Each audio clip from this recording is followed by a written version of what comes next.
Hello നമസ്കാരം. Entry P S സിയിലേക്ക് സ്വാഗതം.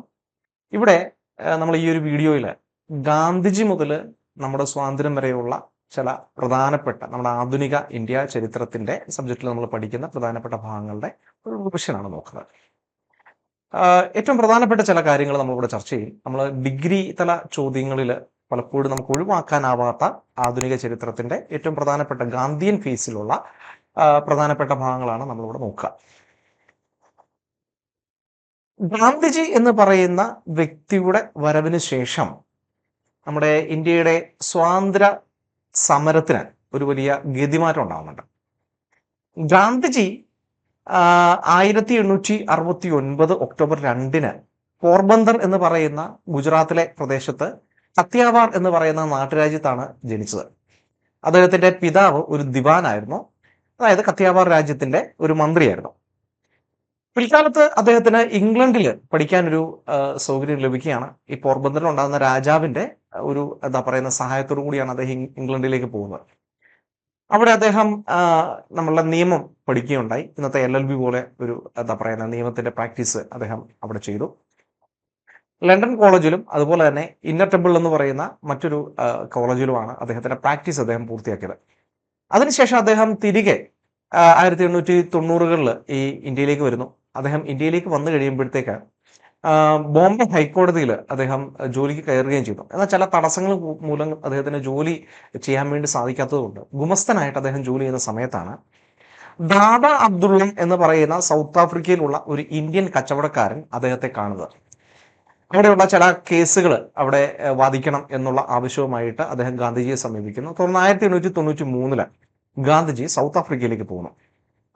പിന്നീട് വളരെ ദീർഘകാലം ഏതാണ്ട് ഒരു 20 വർഷത്തിനടുത്ത് അദ്ദേഹം ഈ സൗത്ത് ആഫ്രിക്കയിലാണ് തന്റെ ജീവിതം ചെലവഴിക്കുന്നത്. അവിടെ ചെന്നപ്പോൾ അവിടെ കാണുന്നത് വെള്ളക്കാര്, കറുത്ത വർഗ്ഗക്കാര്, മറ്റ് കളേഴ്സ് എന്ന് അറിയപ്പെടുന്ന ഇന്ത്യക്കാര് അല്ലെങ്കിൽ ഇന്ത്യക്കാർ ഉൾപ്പെടെയുള്ള വിഭാഗക്കാരെ ഇങ്ങനെ മൂന്നായിട്ട് തരംതിരിച്ചുകൊണ്ട് ഒരു ജാതി അല്ലെങ്കിൽ ജാതി എന്ന് പറയുന്നതിനേക്കാൾ റേഷ്യൽ ആയിട്ടുള്ള ഒരു ഡിസ്ക്രിമിനേഷൻ, വംശീയ വിവേചനം നിലനിൽക്കുന്ന ഒരു പശ്ചാത്തലത്തിലാണ് അദ്ദേഹം അവിടെ എത്തുന്നത്. അവിടെ ഇന്ത്യക്കാരായിട്ടുള്ള ജോലിക്കാരോട് ബ്രിട്ടീഷുകാർ ചെയ്യുന്ന അനീതികൾക്കെതിരെ അദ്ദേഹം തന്റെ ആദ്യത്തെ ചില രാഷ്ട്രീയപരമായ പ്രക്ഷോഭങ്ങൾ സംഘടിപ്പിക്കുകയാണ്. ഇന്ത്യക്കാരായിട്ടുള്ള ഇമിഗ്രൻസ് വലിയ രീതിയിൽ അവിടെ ഉണ്ടായിരുന്നു. അവർക്ക് വോട്ടവകാശമില്ല. മാത്രവുമല്ല, ഈ ഇംഗ്ലീഷുകാര് യാത്ര ചെയ്യുന്ന ട്രെയിനുകളിലോ ബസ്സുകളിലോ ഒന്നും യാത്ര ചെയ്യാൻ കഴിയുന്നില്ല. പലപ്പോഴും നമ്മളുടെ ഗാന്ധിജി ഉൾപ്പെടെയുള്ളവർക്ക് ഇത്തരത്തിലുള്ള വംശീയ വെറി നേരിടേണ്ടതായിട്ട് വരുന്നുണ്ട്. തുടർന്നാണ് അദ്ദേഹം നദാൽ കോൺഗ്രസ് എന്ന് പറയുന്ന പ്രസിദ്ധമായ ആഫ്രിക്കയുടെ ചരിത്രത്തിലെ ഒരു ഇന്ത്യക്കാർക്ക് വേണ്ടിയിട്ടുള്ള ഒരു രാഷ്ട്രീയ പാർട്ടി രൂപീകരിക്കുന്നത്. പിന്നീട് ഈ നദാൽ കോൺഗ്രസിന്റെ പശ്ചാത്തലത്തിൽ വലിയ രീതിയിലുള്ള സമരമുറകൾ ഈ ഇന്ത്യക്കാർക്ക് വേണ്ടിയിട്ട് അദ്ദേഹം സൗത്ത് ആഫ്രിക്കയിൽ ചെയ്യുകയും ചെയ്യുന്നത്.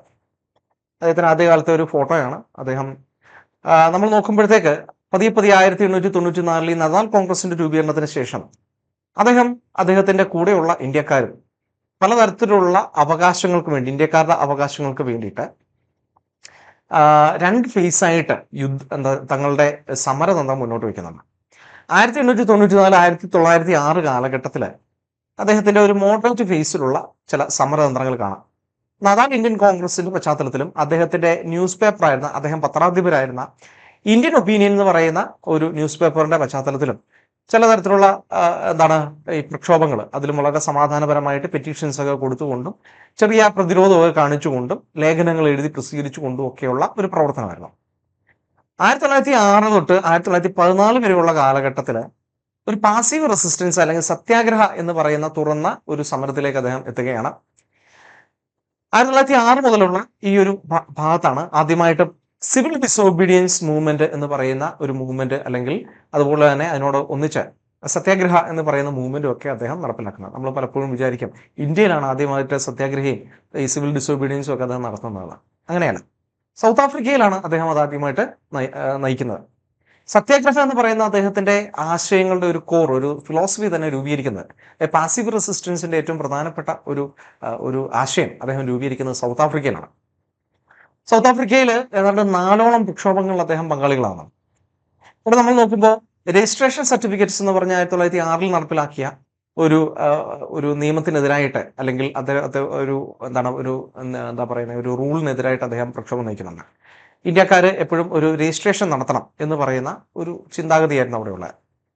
അതേപോലെ തന്നെ ഈ സൗത്ത് ആഫ്രിക്കയിൽ ഒരു കോളനിയിൽ നിന്നും മറ്റൊരു കോളനിയിലേക്ക് യാത്ര ചെയ്യുന്നതിന് ഇന്ത്യക്കാർക്ക് റെസ്ട്രിക്ഷൻസ് ഉണ്ടായിരുന്നു. അതിനെതിരായിട്ട് അദ്ദേഹം ഒരു പ്രക്ഷോഭം സത്യാഗ്രഹം നടത്തുന്നു.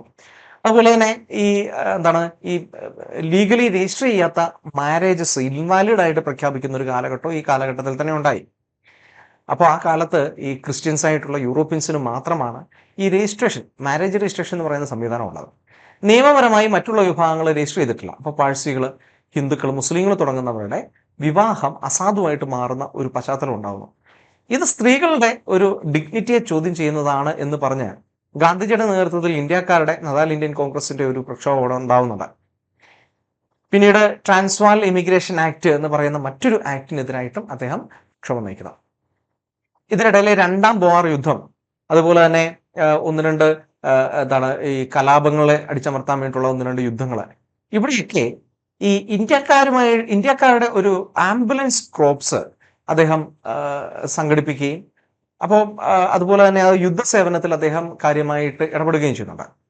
അപ്പൊ ഇവിടെ അദ്ദേഹം യുദ്ധം ചെയ്തു എന്നുള്ളതല്ല, യുദ്ധത്തിൽ എന്താണ് ഇപ്പം മുറിവേറ്റവരെ അല്ലെങ്കിൽ കൊല്ലപ്പെടുന്നവരുടെ ശുശ്രൂഷയ്ക്ക് അല്ലെങ്കിൽ അവർ സംസ്കാരമായിട്ട് ബന്ധപ്പെട്ടുള്ള കാര്യങ്ങൾക്ക് വേണ്ടിയിട്ടുള്ള ആംബുലൻസ് ക്രോപ്സ് ആണ് അദ്ദേഹം രൂപീകരിച്ചത്. അപ്പൊ ആ കാലത്ത് ഇന്ത്യക്കാർ യുദ്ധത്തിൽ ഇടപെടാൻ വേണ്ടി കഴിയില്ല, അവർ വളരെ വീക്കാണെന്നൊക്കെ ഈ ബ്രിട്ടീഷുകാർ പറയുന്നുണ്ട്. അപ്പൊ അതിനെതിരായിട്ടാണ് അദ്ദേഹം ഈ ആംബുലൻസ് ക്രോപ്സ് രൂപീകരിക്കുന്നത്. ഈ യുദ്ധത്തിൽ അദ്ദേഹം ഇടപെടുന്നു, ബോർ യുദ്ധത്തിലാണ് അദ്ദേഹം ഇടപെടുന്നത്. പിന്നീട് നമ്മൾ ഇന്ത്യയിൽ അദ്ദേഹത്തിന്റെ ഏറ്റവും വലിയ ഇമ്പോർട്ടന്റ് ആയിട്ടുള്ള ഒരു ഗുരു ഉണ്ടായിരുന്നു, ഗോപാലകൃഷ്ണ ഗോഖലെ. ഗോപാലകൃഷ്ണ ഗോഖലെ ആ കാലത്ത് സെർവൻസ് ഓഫ് ഇന്ത്യ എന്ന് പറയുന്ന ഒരു സൊസൈറ്റിയൊക്കെ രൂപീകരിച്ച് വളരെ താമസ രീതിയിലുള്ള ഒരു സേവനം ഇന്ത്യയിലെ സർവീസ് ശുശ്രൂഷകർ എന്നുള്ള ഒരു പേരിൽ തന്നെ അദ്ദേഹം നടത്തുന്നുണ്ട്. 2 വസ്ത്രങ്ങൾ മാത്രമേ ധരിക്കാവുള്ളൂ, ആവശ്യത്തിനധികം പണം കരുതരുത് എന്നൊക്കെ പറയുന്ന ഒരു പ്രത്യേക ചിട്ടയൊക്കെ ഉണ്ടായിരുന്നു. അപ്പോൾ ഈ ഗോപാലകൃഷ്ണ ഗോഖലെയുടെ രാഷ്ട്രീയപരമായിട്ടുള്ള ആ ഒരു ചിന്താഗതികളും അദ്ദേഹത്തിന്റെ സ്വാത്വിക രീതിയിലുള്ള സെർവൻസ് ഓഫ് ഇന്ത്യ സൊസൈറ്റിയുടെ ഒരു സ്വാധീനമൊക്കെ ഗാന്ധിജിക്ക് പിൽക്കാലത്ത് ഉണ്ടാകുന്നുണ്ട്. ഗാന്ധിജിയുടെ രാഷ്ട്രീയ ഗുരുവായിരുന്നു ഗോപാലകൃഷ്ണ ഗോഖലെ. അദ്ദേഹം ആദ്യകാലത്ത് 1905-6 കാലഘട്ടത്തിൽ തന്നെ ഇന്ത്യയിൽ എത്തുന്ന സമയത്ത് ഗോപാലകൃഷ്ണ ഗോഖലെയുമായിട്ട് കൂടിക്കാഴ്ച നടത്തുകയും അദ്ദേഹം ഇന്ത്യയെക്കുറിച്ചുള്ള ഒരു ഏതാണ്ട് ഒരു കാര്യങ്ങളൊക്കെ മനസ്സിലാക്കുകയൊക്കെ ചെയ്യുന്നുണ്ട്. അതേപോലെ തന്നെ ഗാന്ധിജിയെ കുറിച്ച് നമ്മൾ പിന്നെയും ഒരുപാട് കാര്യങ്ങളൊക്കെ പഠിക്കാനുണ്ട്. ഇപ്പൊ ഗാന്ധിജിയുടെ ആദ്യത്തെ ആശ്രമം സബർമതി ആശ്രമമാണെന്ന് നമുക്ക് തിരിധാരണയുണ്ട്. എന്നാൽ സൗത്ത് ആഫ്രിക്കയിൽ അദ്ദേഹം ആരംഭിച്ച ഫീനിക്സ് ഫാമും അങ്ങനെ ടോൾസ്റ്റോയ് ഫാമുമാണ് ആദ്യത്തെ 2 ആശ്രമങ്ങൾ സൗത്ത് ആഫ്രിക്കയിലാണ്. ടോൾസ്റ്റോയുടെ the God is within us എന്ന് പറയുന്ന പുസ്തകവും, അതുപോലെ തന്നെ നമ്മുടെ ദക്ഷിണേന്ത്യയിലെ തമിഴ് ഫിലോസഫറായ തിരുവള്ളുവറുടെ തിരുക്കൂറൽ അല്ലെങ്കിൽ കൂറൽ എന്ന് അറിയപ്പെടുന്ന പ്രസിദ്ധമായ ഗ്രന്ഥമൊക്കെയാണ് അദ്ദേഹത്തിന്റെ ഫിലോസഫിയെ സ്വാധീനിച്ചത്. പിന്നീട് അതൊക്കെ പശ്ചാത്തലത്തിലാണ് അദ്ദേഹം സർവോദയ എന്ന് പറയുന്ന ആശയം, എല്ലാവർക്കും ഒരു ഉന്നമനം ഉണ്ടാവണം അല്ലെങ്കിൽ അങ്ങനെയൊക്കെയുള്ള ആശയങ്ങൾ രൂപപ്പെടുത്തുന്നത്. എന്തായാലും ഗാന്ധിജി 1915 കൂടി ഇന്ത്യയിലേക്ക് തിരികെ വന്നു. അദ്ദേഹം ഈ ലണ്ടനിലെ ഒരു വലിയ കാലഘട്ടവും അതുപോലെ തന്നെ ആഫ്രിക്കയിലെ ഒരു കാലഘട്ടവും ഒക്കെ അത് കഴിഞ്ഞിട്ടാണ് ഇന്ത്യയിലേക്ക് വരുന്നത്. ലണ്ടനിൽ അദ്ദേഹത്തിന്റെ ഏറ്റവും പ്രധാനപ്പെട്ട ചില ആക്ടിവിറ്റീസിൽ ഒന്ന് ലണ്ടൻ ഡോഗ് സ്ട്രൈക്ക് എന്ന് പറയുന്ന ഒരു സംഭവമാണ്. അദ്ദേഹം അതിൽ പങ്കാളിയായില്ല. ഈ ലണ്ടനിലെ ഡോഗ് സ്ട്രൈക്ക് എന്ന് പറയുന്ന ഒരു പൊതു പ്രതിഷേധത്തിൽ അദ്ദേഹത്തെ വലിയ രീതിയിൽ സ്വാധീനിച്ചിട്ടുണ്ട്.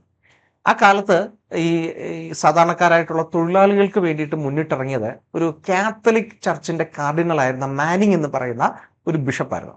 ഈ കാർഡിനൽ മാനിങ്ങുമായിട്ട് അദ്ദേഹം കൂടിക്കാഴ്ച നടത്തുകയും ഈ കാർഡിനൽ മാനിങ്ങിന്റെ ആശയങ്ങൾ വലിയ രീതിയിൽ അദ്ദേഹത്തെ സ്വാധീനിക്കുകയും ചെയ്തു. അതുപോലെ തന്നെ ലണ്ടൻ വെജിറ്റേറിയൻ സൊസൈറ്റിയിൽ കാര്യമായിട്ട് അദ്ദേഹം പ്രവർത്തിച്ചു.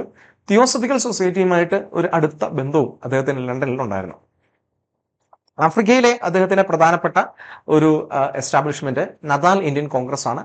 അതുപോലെ തന്നെ ബോർ 2ാം യുദ്ധവും ബംബാദാൻ റിബലിയൻ എന്ന് പറയുന്ന മറ്റൊരു യുദ്ധത്തിലുമാണ് അദ്ദേഹം പങ്കാളിയായത്. ഇനി ഇന്ത്യൻ ഒപ്പീനിയൻ ആയിരുന്നു അദ്ദേഹത്തിന്റെ അവിടെ പബ്ലിഷ് ചെയ്ത ഒരു ന്യൂസ് പേപ്പർ. മറ്റ് സത്യാഗ്രഹ ആശയങ്ങളും അദ്ദേഹം രൂപീകരിക്കുകയും ചെയ്തു. ഇനി ഇതുകൂടാതെ ഗാന്ധിജിയായിട്ട് ബന്ധപ്പെട്ട് അദ്ദേഹത്തിന്റെ ജേർണൽസ്, ഇപ്പോൾ ഉദാഹരണത്തിന് ഹരിജൻ എന്ന് പറയുന്ന ജേർണൽ, അദ്ദേഹത്തിന്റെ ലിറ്ററി വർക്ക്സ്, മറ്റു കാര്യങ്ങളൊക്കെ നമ്മൾ ഒന്ന് പഠിക്കേണ്ടത് അല്ലെങ്കിൽ എന്തൊക്കെയാണെന്നൊക്കെ നോക്കേണ്ടതായിട്ടുണ്ട്. ഇനി ഗാന്ധിജിയുടെ ഓർഗനൈസേഷൻസ്, ഏതൊക്കെ തരത്തിലുള്ള തൊഴിലാളി പ്രസ്ഥാനങ്ങൾ, ഏതൊക്കെ തരത്തിലുള്ള ദളിത് ഓർഗനൈസേഷൻസ് അദ്ദേഹം സ്ഥാപിച്ചു എന്ന് നമ്മൾ നോക്കേണ്ടതായിട്ടുണ്ട്. ഇനി ഗാന്ധിജിയുടെ ഏർലി അജിറ്റേഷൻസ് 1917 1918 കാലഘട്ടത്തിലാണ് ഗാന്ധിജിയുടെ പ്രാരംഭ കാലഘട്ടത്തിലെ 3 സമരങ്ങൾ നടക്കുന്നത്. ഇന്ത്യയിൽ അദ്ദേഹം 1915 എത്തി. 1917 അദ്ദേഹം വലിയ രീതിയിൽ ഇന്ത്യ മുഴുവൻ ഒന്ന് യാത്ര ചെയ്യുന്നുണ്ട്. ബനാറസ് ഹിന്ദു യൂണിവേഴ്സിറ്റിയുടെ ഉദ്ഘാടനത്തിലാണ് അദ്ദേഹം ആദ്യമായിട്ട് പൊതുവേദിയിൽ പങ്കെടുക്കുന്നത്. 1917 അദ്ദേഹം ചമ്പാരൻ എന്ന് പറയുന്ന ബീഹാറിലെ ഒരു പ്രദേശത്തെ സാധാരണക്കാരായിട്ടുള്ള കർഷകർ നേരിടുന്ന ഒരു തീൻ കാത്തിയ സിസ്റ്റം എന്ന് പറയുന്ന ഒരു സിസ്റ്റത്തിന്റെ ഒരു ഒപ്രസീവായിട്ടുള്ള നയങ്ങൾക്കെതിരായിട്ട് അദ്ദേഹം ഇടപെടുകയും അതിനൊരു പരിഹാരം കാണുകയും ചെയ്യുന്നുണ്ട്. ഇതേപോലെ തന്നെയാണ് ഖേദ സത്യാഗ്രഹം നടക്കുന്നത്. വലിയ രീതിയിൽ വരൾച്ച നേരിട്ടിരുന്ന ഗുജറാത്തിലെ ഒരു വലിയ പ്രദേശത്ത് സാധാരണക്കാരായിട്ടുള്ള കർഷകർക്കെതിരെ വലിയ ഒരു നികുതി ഭാരം ഏർപ്പെടുത്തിക്കൊണ്ട് ബ്രിട്ടീഷുകാർ ഒരു വലിയ ഒരു തിന്മ ചെയ്തപ്പോൾ അതിനെതിരായിട്ട് അദ്ദേഹം സമരം ചെയ്യുകയും സിവിൽ ഡിസോബീഡിയൻസ് മുന്നോട്ട് വയ്ക്കുകയും നോൺ കോപ്പറേഷൻ മൂവ്മെന്റ് മുന്നോട്ട് വയ്ക്കുകയും അങ്ങനെ അദ്ദേഹം ഇതിൽ നിന്ന് അവരെ രക്ഷപ്പെടുത്തുകയും ചെയ്തു. 1919 കൂടി ആ ഒരു പ്രശ്നത്തിൽ ഒരു പരിഹാരം കാണുന്നു. ഇനി അതേപോലെ തന്നെ അഹമ്മദാബാദിലെ മിൽ സ്ട്രൈക്കുമായിട്ട് ബന്ധപ്പെട്ട് അദ്ദേഹം അഹമ്മദാബാദിൽ ഇടപെടുന്നുണ്ട്. അനസൂയ സാരാഭായ് എന്ന് പറയുന്ന ഗാന്ധിജിയുടെ ഒരു സുഹൃത്തുണ്ടായിരുന്നു. ഈ അനസൂയ സാരാഭായിയുടെ സഹോദരന്റെ മില്ല് ഓണർഷിപ്പിലുള്ള മില്ലുകളിൽ തൊഴിലാളികൾ വലിയ രീതിയിൽ പ്രക്ഷോഭങ്ങൾ നയിക്കുന്നു. ഇവിടെ ആ കാലത്ത് ബൂബോണിക് പ്ലേഗ് പൊട്ടിപ്പുറപ്പെട്ടിരിക്കുകയാണ്. ഒരുപാട് പേര് മരിച്ചു. വരൾച്ച കാര്യമായിട്ട് വരുന്നു. അപ്പോൾ ഈ കാലഘട്ടത്തിൽ ഞങ്ങൾക്ക് കൂടുതൽ ഒരു സാലറി വേണം, മറ്റു കാര്യങ്ങളൊക്കെ ആവശ്യമാണ് എന്നൊക്കെ പറഞ്ഞിട്ടാണ് ഈ തൊഴിലാളികൾ സമരം ചെയ്തത്. അനസൂയ സാരാഭായി ക്ഷണിച്ചതനുസരിച്ച് ഗാന്ധിജി ഈ വിഷയത്തിൽ ഇടപെടുകയും തൊഴിലാളികളുടെ ഭാഗത്താണ് ന്യായമെന്ന് കണ്ടുകൊണ്ട് അദ്ദേഹം തൊഴിലാളികൾക്ക് വേണ്ടിയിട്ട് ഒരു സത്യാഗ്രഹം, ആദ്യത്തെ സത്യാഗ്രഹം അദ്ദേഹം നടത്തുകയും ചെയ്തു, ഹങ്കർ സ്ട്രൈക്ക്. ശ്രദ്ധിക്കേണ്ട, ചമ്പാരൻ സത്യാഗ്രഹമാണ് അദ്ദേഹത്തിന് ആദ്യത്തെ സിവിൽ ഡിസോബീഡിയൻസ് മൂവ്മെന്റ്. ഖേദ സത്യാഗ്രഹമാണ് ആദ്യത്തെ non corporation movement. Ahmedabad bill strike ആണ് ആദ്യത്തെ സത്യാഗ്രഹം അല്ലെങ്കിൽ ഹങ്കർ സ്ട്രൈക്ക്. ഇത് കൃത്യമായിട്ട് നമ്മൾ നോട്ട് ചെയ്യണം. ഇതുമായിട്ട് ബന്ധപ്പെട്ടിട്ട് നമുക്ക് ഇപ്പം ഖേദ സത്യാഗ്രഹമായിട്ട് ബന്ധപ്പെട്ട് ആദ്യം നമ്മളുടെ സർദാർ വല്ലഭായ് പട്ടേലൊക്കെ അദ്ദേഹത്തിന്റെ ഒരു ഗ്രൂപ്പൊക്കെ പോവുകയൊക്കെ ചെയ്യുന്നുണ്ട്. അപ്പൊ അതിനെക്കുറിച്ചൊക്കെ നമ്മളൊന്ന് പഠിച്ചിരിക്കേണ്ടതായിട്ടുണ്ട്. ഇനി ഇതിന് ശേഷം നമ്മൾ നോക്കുമ്പോഴത്തേക്ക് ഗാന്ധിജി തുറന്ന ഒരു സമരത്തിലേക്ക് വരുന്നത് ആക്ടോട് കൂടിയാണ്. ഒരു പൊതുജന സമാഹാരത്തോടു കൂടി ഒരു നമ്മുടെ സ്വാതന്ത്ര്യ സമരത്തിൽ നേരിട്ട് ബ്രിട്ടീഷുകാർക്കെതിരായിട്ട് ഇടപെടുന്നത് ഈ ഒരു കാലഘട്ടത്തിലാണ്. നമ്മൾ ശ്രദ്ധിച്ചോണം, ഈ കാലഘട്ടത്തിൽ 1-ാം ലോക മഹായുദ്ധം നടന്നുകൊണ്ടിരിക്കുകയാണ്. ഈ 1-ാം ലോക മഹായുദ്ധത്തിൽ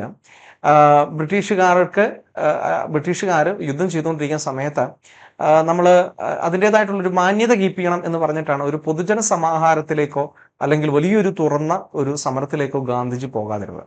ആ കാലത്ത് ഒരു ഹോം റൂൾ മൂവ്മെന്റ് ആണ് നടന്നുകൊണ്ടിരിക്കുന്നത്. ആനി ബസന്റിന്റെയും അതേപോലെ തന്നെ ബാലഗംഗാധര തിലകന്റെയും നേതൃത്വത്തിൽ ഹോം റൂൾ മൂവ്മെന്റിന്റെ ഭാഗമായിട്ട് പലരും അറസ്റ്റ് ചെയ്യപ്പെടുന്നു, കുറേയേറെ പ്രശ്നങ്ങൾ ഉണ്ടാവുന്നു. ഈ സമയത്തൊക്കെ നമ്മുടെ കോൺഗ്രസ് 2 തട്ടിലായിട്ട് സെപ്പറേറ്റ് ആയിട്ട് അത് വിഭജിച്ചിരിക്കുകയാണ്. എക്സ്ട്രീമിസ്റ്റുകളും മോഡറേറ്റുകളും. അതേപോലെ തന്നെ മുസ്ലിം ലീഗും അതേപോലെ തന്നെ കോൺഗ്രസും തമ്മിലുള്ള വിഭജനം വേറെയുണ്ട്. നമ്മളുടെ ഈ സ്വദേശി മൂവ്മെന്റിന് ശേഷം ആ ഒരു വിഭജനമുണ്ട്. ഈ പ്രശ്നങ്ങളെല്ലാം പരിഹരിക്കപ്പെടുന്ന 1917 ലക്നൗ സെഷനിൽ വെച്ചിട്ട് ഈ ചർച്ചകളൊക്കെ നടന്ന് മോഡറേറ്റ്സും എക്സ്ട്രീമിസ്റ്റുകളോട് ഒന്നായി. അതേപോലെ തന്നെ മുസ്ലിം ലീഗും നമ്മളുടെ കോൺഗ്രസും കൂടെ അതിനകത്ത് ഒരു സംയുക്തമായിട്ടുള്ള ഒരു പ്രവർത്തനത്തിലേക്ക് ഏർപ്പെട്ടു. ഇങ്ങനെയുള്ള ഒരു പശ്ചാത്തലത്തിന് ശേഷമാണ് ഈ ഗാന്ധിജി തുറന്ന സമരങ്ങളിലേക്ക് എത്തുന്നത്. അതോടെ ആ സമയം ആയപ്പോഴത്തേക്ക് ഏകദേശം നമ്മളുടെ ഈ 1-ാം ലോക മഹായുദ്ധം അവസാനിക്കുന്ന ഘട്ടവും കൂടിയാണ്. ഈ സമയത്ത്, അതായത് ഈ 1-ാം ലോക മഹായുദ്ധം അവസാനിക്കുന്ന കാലഘട്ടത്തിൽ റെഗുലേറ്റ് ആക്ട് എന്ന് പറയുന്ന വളരെ കുപ്രസിദ്ധമായ ഒരു ആക്ട് ബ്രിട്ടീഷുകാർ നടപ്പിലാക്കുന്നുണ്ട്. ഇതിൽ പ്രധാനമായിട്ട് ഇവർ ലക്ഷ്യം വെച്ചത് ഇവിടെയുള്ള മിലിറ്റന്റ് ഗ്രൂപ്പ്സിനെയാണ്, റവല്യൂഷണറീസിനെയായിരുന്നു. വളരെ കിരാതമായ നയങ്ങളാണ് ഇതിനകത്തുള്ളത്. ബ്ലാക്ക് ബിൽസ് എന്നാണ് നമ്മുടെ സ്വാതന്ത്ര്യ സമര സേനാനികൾ അതിനെ വിളിച്ചത്, കറുത്ത നിയമങ്ങൾ എന്ന്.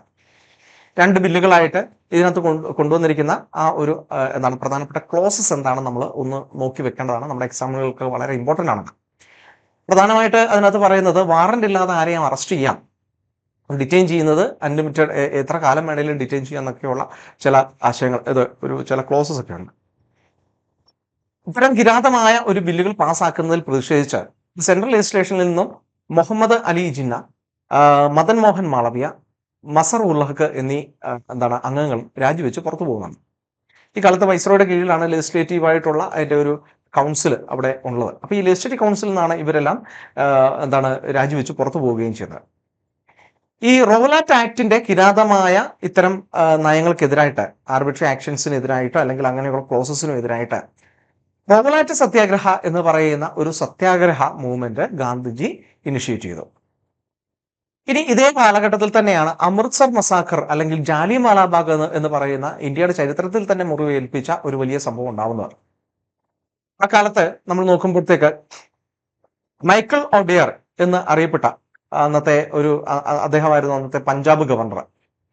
അദ്ദേഹവും അന്നത്തെ ഒരു മിലിറ്ററി ഒരു കമാൻഡറും ആയിരുന്ന ജനറൽ ഡയറും കൂടെ ചേർന്നിട്ടാണ് ഈ ഒരു പ്രശ്നം അവിടെ ഉണ്ടാക്കുന്നത്.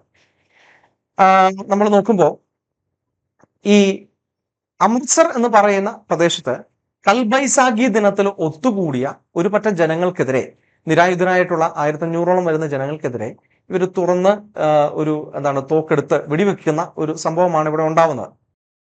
1919 ഏപ്രിൽ 13 കൽബൈസാഖി ദിനത്തിൽ ഒത്തുകൂടിയിട്ടുള്ള പ്രത്യേകിച്ച് സിഖുകാരുടെ ഒരു പ്രധാനപ്പെട്ട ഒരു ആഘോഷ ദിനമാണ്. വലിയൊരു ജനസമൂഹത്തിന് ഇടയിലേക്ക് ഇവർ വെടിയുതിർക്കുകയാണ്. അപ്പോൾ സൈഫുദ്ദീൻ കിച്ചിലിയെ പോലെയുള്ള ഏതാനും ചില എക്സ്ട്രീമിസ്റ്റുകളായിട്ടുള്ള ഈ സ്വാതന്ത്ര്യ സമര നേതാക്കളെ കണ്ടെത്താൻ വേണ്ടിയിട്ടാണ്, അല്ലെങ്കിൽ അതിനു വേണ്ടിയിട്ടാണ് ഇവർ ഇവിടെ ഒരു മിലിറ്ററി അല്ലെങ്കിൽ ഒരു മാർഷ്യൽ ലോ ഒക്കെ പ്രഖ്യാപിക്കുകയൊക്കെ ചെയ്തത്. അങ്ങനെ ഒരുപാട് പേര് മരിച്ചു. ഈ മൈക്കിൾ ഒഡെയറിനെ പിൽക്കാലത്ത് ലണ്ടനിൽ വെച്ചിട്ട് 10-30 വർഷത്തിന് ശേഷം ആ ജാലിയൻവാല മസാക്കർ കണ്ടു നിന്ന ഒരു കൊച്ചുകുട്ടി വളർന്ന് വലുതായി അദ്ദേഹം ലണ്ടനിലെത്തി വെടിയുതിർക്കുന്നുണ്ട്. ഉദ്ധം സിംഗ് എന്നാണ് അദ്ദേഹത്തിന്റെ പേര്. പിൽക്കാലത്ത് ഒരുപാട് വർഷങ്ങൾക്ക് ശേഷം 1940കളിലാണ്. ഇനി ഇതിനെക്കുറിച്ച് അന്വേഷിക്കാൻ വേണ്ടി ഹണ്ടർ കമ്മീഷൻ എന്ന് പറയുന്ന ഒരു കമ്മീഷനെ നിയമിക്കുന്നുണ്ട്. ഇതിലെ ഇന്ത്യൻ മെമ്പേഴ്സും ഉണ്ടായിരുന്നു. നമ്മൾ നോക്കുമ്പോഴത്തേക്ക് ഈ ഒരു കാര്യത്തില് വലിയ രീതിയിൽ ഒരു പ്രൊട്ടസ്റ്റുകളും മറ്റു കാര്യങ്ങളും ഒക്കെ പശ്ചാത്തലത്തിൽ ഈ ഹണ്ടർ കമ്മീഷൻ ഈ കാര്യങ്ങളിൽ കുറെ തീരുമാനങ്ങൾ എടുക്കുന്നുണ്ട്. എന്നാൽ ഇതിനെ അട്ടിമറിക്കാനുള്ള ചില ശ്രമങ്ങളും ഗവൺമെന്റ് ഭാഗത്തുനിന്ന് ഉണ്ടാവുകയും ചെയ്യുന്നുണ്ട്. അവസാനം ഹണ്ടർ കമ്മീഷൻ വലിയ അദ്ദേഹം ചെയ്ത കാര്യങ്ങളെയൊക്കെ കണ്ടം ചെയ്യുന്നുണ്ടെങ്കിലും ജനറൽ ഡയറിനെതിരായിട്ട് നടപടികളൊന്നും ഉണ്ടാവാത്ത രീതിയിലാണ് ഇത് അവസാനിക്കുന്നത്. ഇതോടുകൂടി ബ്രിട്ടീഷുകാര് ഈ ഇന്ത്യക്കാർക്കെതിരെ നടത്തുന്ന ഏറ്റവും പ്രധാനപ്പെട്ട ചില നീതി വിവേചനങ്ങളും അന്യായങ്ങളും ഒക്കെ പൊതുവായിട്ട് സ്വാതന്ത്ര്യ സമര സേനാനികൾക്ക് ബോധ്യപ്പെട്ടു. ഇവിടെ ഹണ്ടർ കമ്മീഷൻ ബേസ് ചെയ്തിട്ട് ഈ ജനറൽ ഡയറിനെതിരായിട്ട് ചില നടപടികൾ എടുക്കും എന്നുള്ള അവസ്ഥയിലേക്ക് വരുമ്പോൾ ഗവൺമെന്റ് ഇൻഡംനിറ്റി ആക്ട് എന്ന് പറയുന്ന ഒരു ആക്ട് വഴി അദ്ദേഹത്തെ സംരക്ഷിക്കുകയും ചെയ്തു. അതായത് ഒരു പട്ടാള ഉദ്യോഗസ്ഥൻ അദ്ദേഹത്തിന്റെ ഒഫീഷ്യൽ ആയിട്ടുള്ള കാര്യങ്ങൾ നിർവഹിക്കുമ്പോൾ നടത്തുന്ന കുറ്റകൃത്യങ്ങൾക്ക് അദ്ദേഹം ഒരു കുറ്റക്കാരനായിരിക്കത്തില്ല എന്നുള്ള ഒരു സംഭവമാണ് അതിനകത്ത് വരുന്നത്. നമ്മൾ നോക്കുമ്പോൾ ഈ അതേ സമയത്ത് തന്നെ ഇന്ത്യൻ നാഷണൽ കോൺഗ്രസ് ഈ ഒരു അന്യായത്തിനെതിരായിട്ട് ഒരു നോൺ ഒഫീഷ്യൽ കമ്മിറ്റിയെ ഈ അന്വേഷണത്തിന് വേണ്ടി നിയോഗിക്കുന്നുണ്ട്. അത് ഗവൺമെന്റ് തലത്തിലല്ല, കോൺഗ്രസിന്റെ തലത്തിൽ പ്രതിഷേധമായിട്ട്. മോട്ടിലാൽ നെഹ്റു, സിആർ ദാസ്, അബ്ബാസ് ത്യാബ്ജി, MR ജയകർ, ഗാന്ധിജി എന്നിവരായിരുന്നു ഇതിനകത്തെ അംഗങ്ങൾ. ഇനി ഈ ഒരു സമയത്ത് തന്നെ 1919 ഇന്ത്യയുടെ ഭരണത്തിന് വേണ്ടിയിട്ട് പുതിയൊരു നിയമം അല്ലെങ്കിൽ ഒരു പുതിയ ഭരണ സംവിധാനം നടപ്പിലാക്കാൻ വേണ്ടിയുള്ള ഒരു ആക്ട് ബ്രിട്ടീഷുകാർ കൊണ്ടുവരുന്നുണ്ട്. മൊണ്ടാഗോ ഷെംസ്ഫോർഡ് റിഫോംസ് എന്നറിയപ്പെട്ട ഈ ഒരു നിയമം വഴി ആദ്യമായിട്ട് ഇന്ത്യയിൽ നേരിട്ടുള്ള തെരഞ്ഞെടുപ്പ് നടക്കുകയാണ്.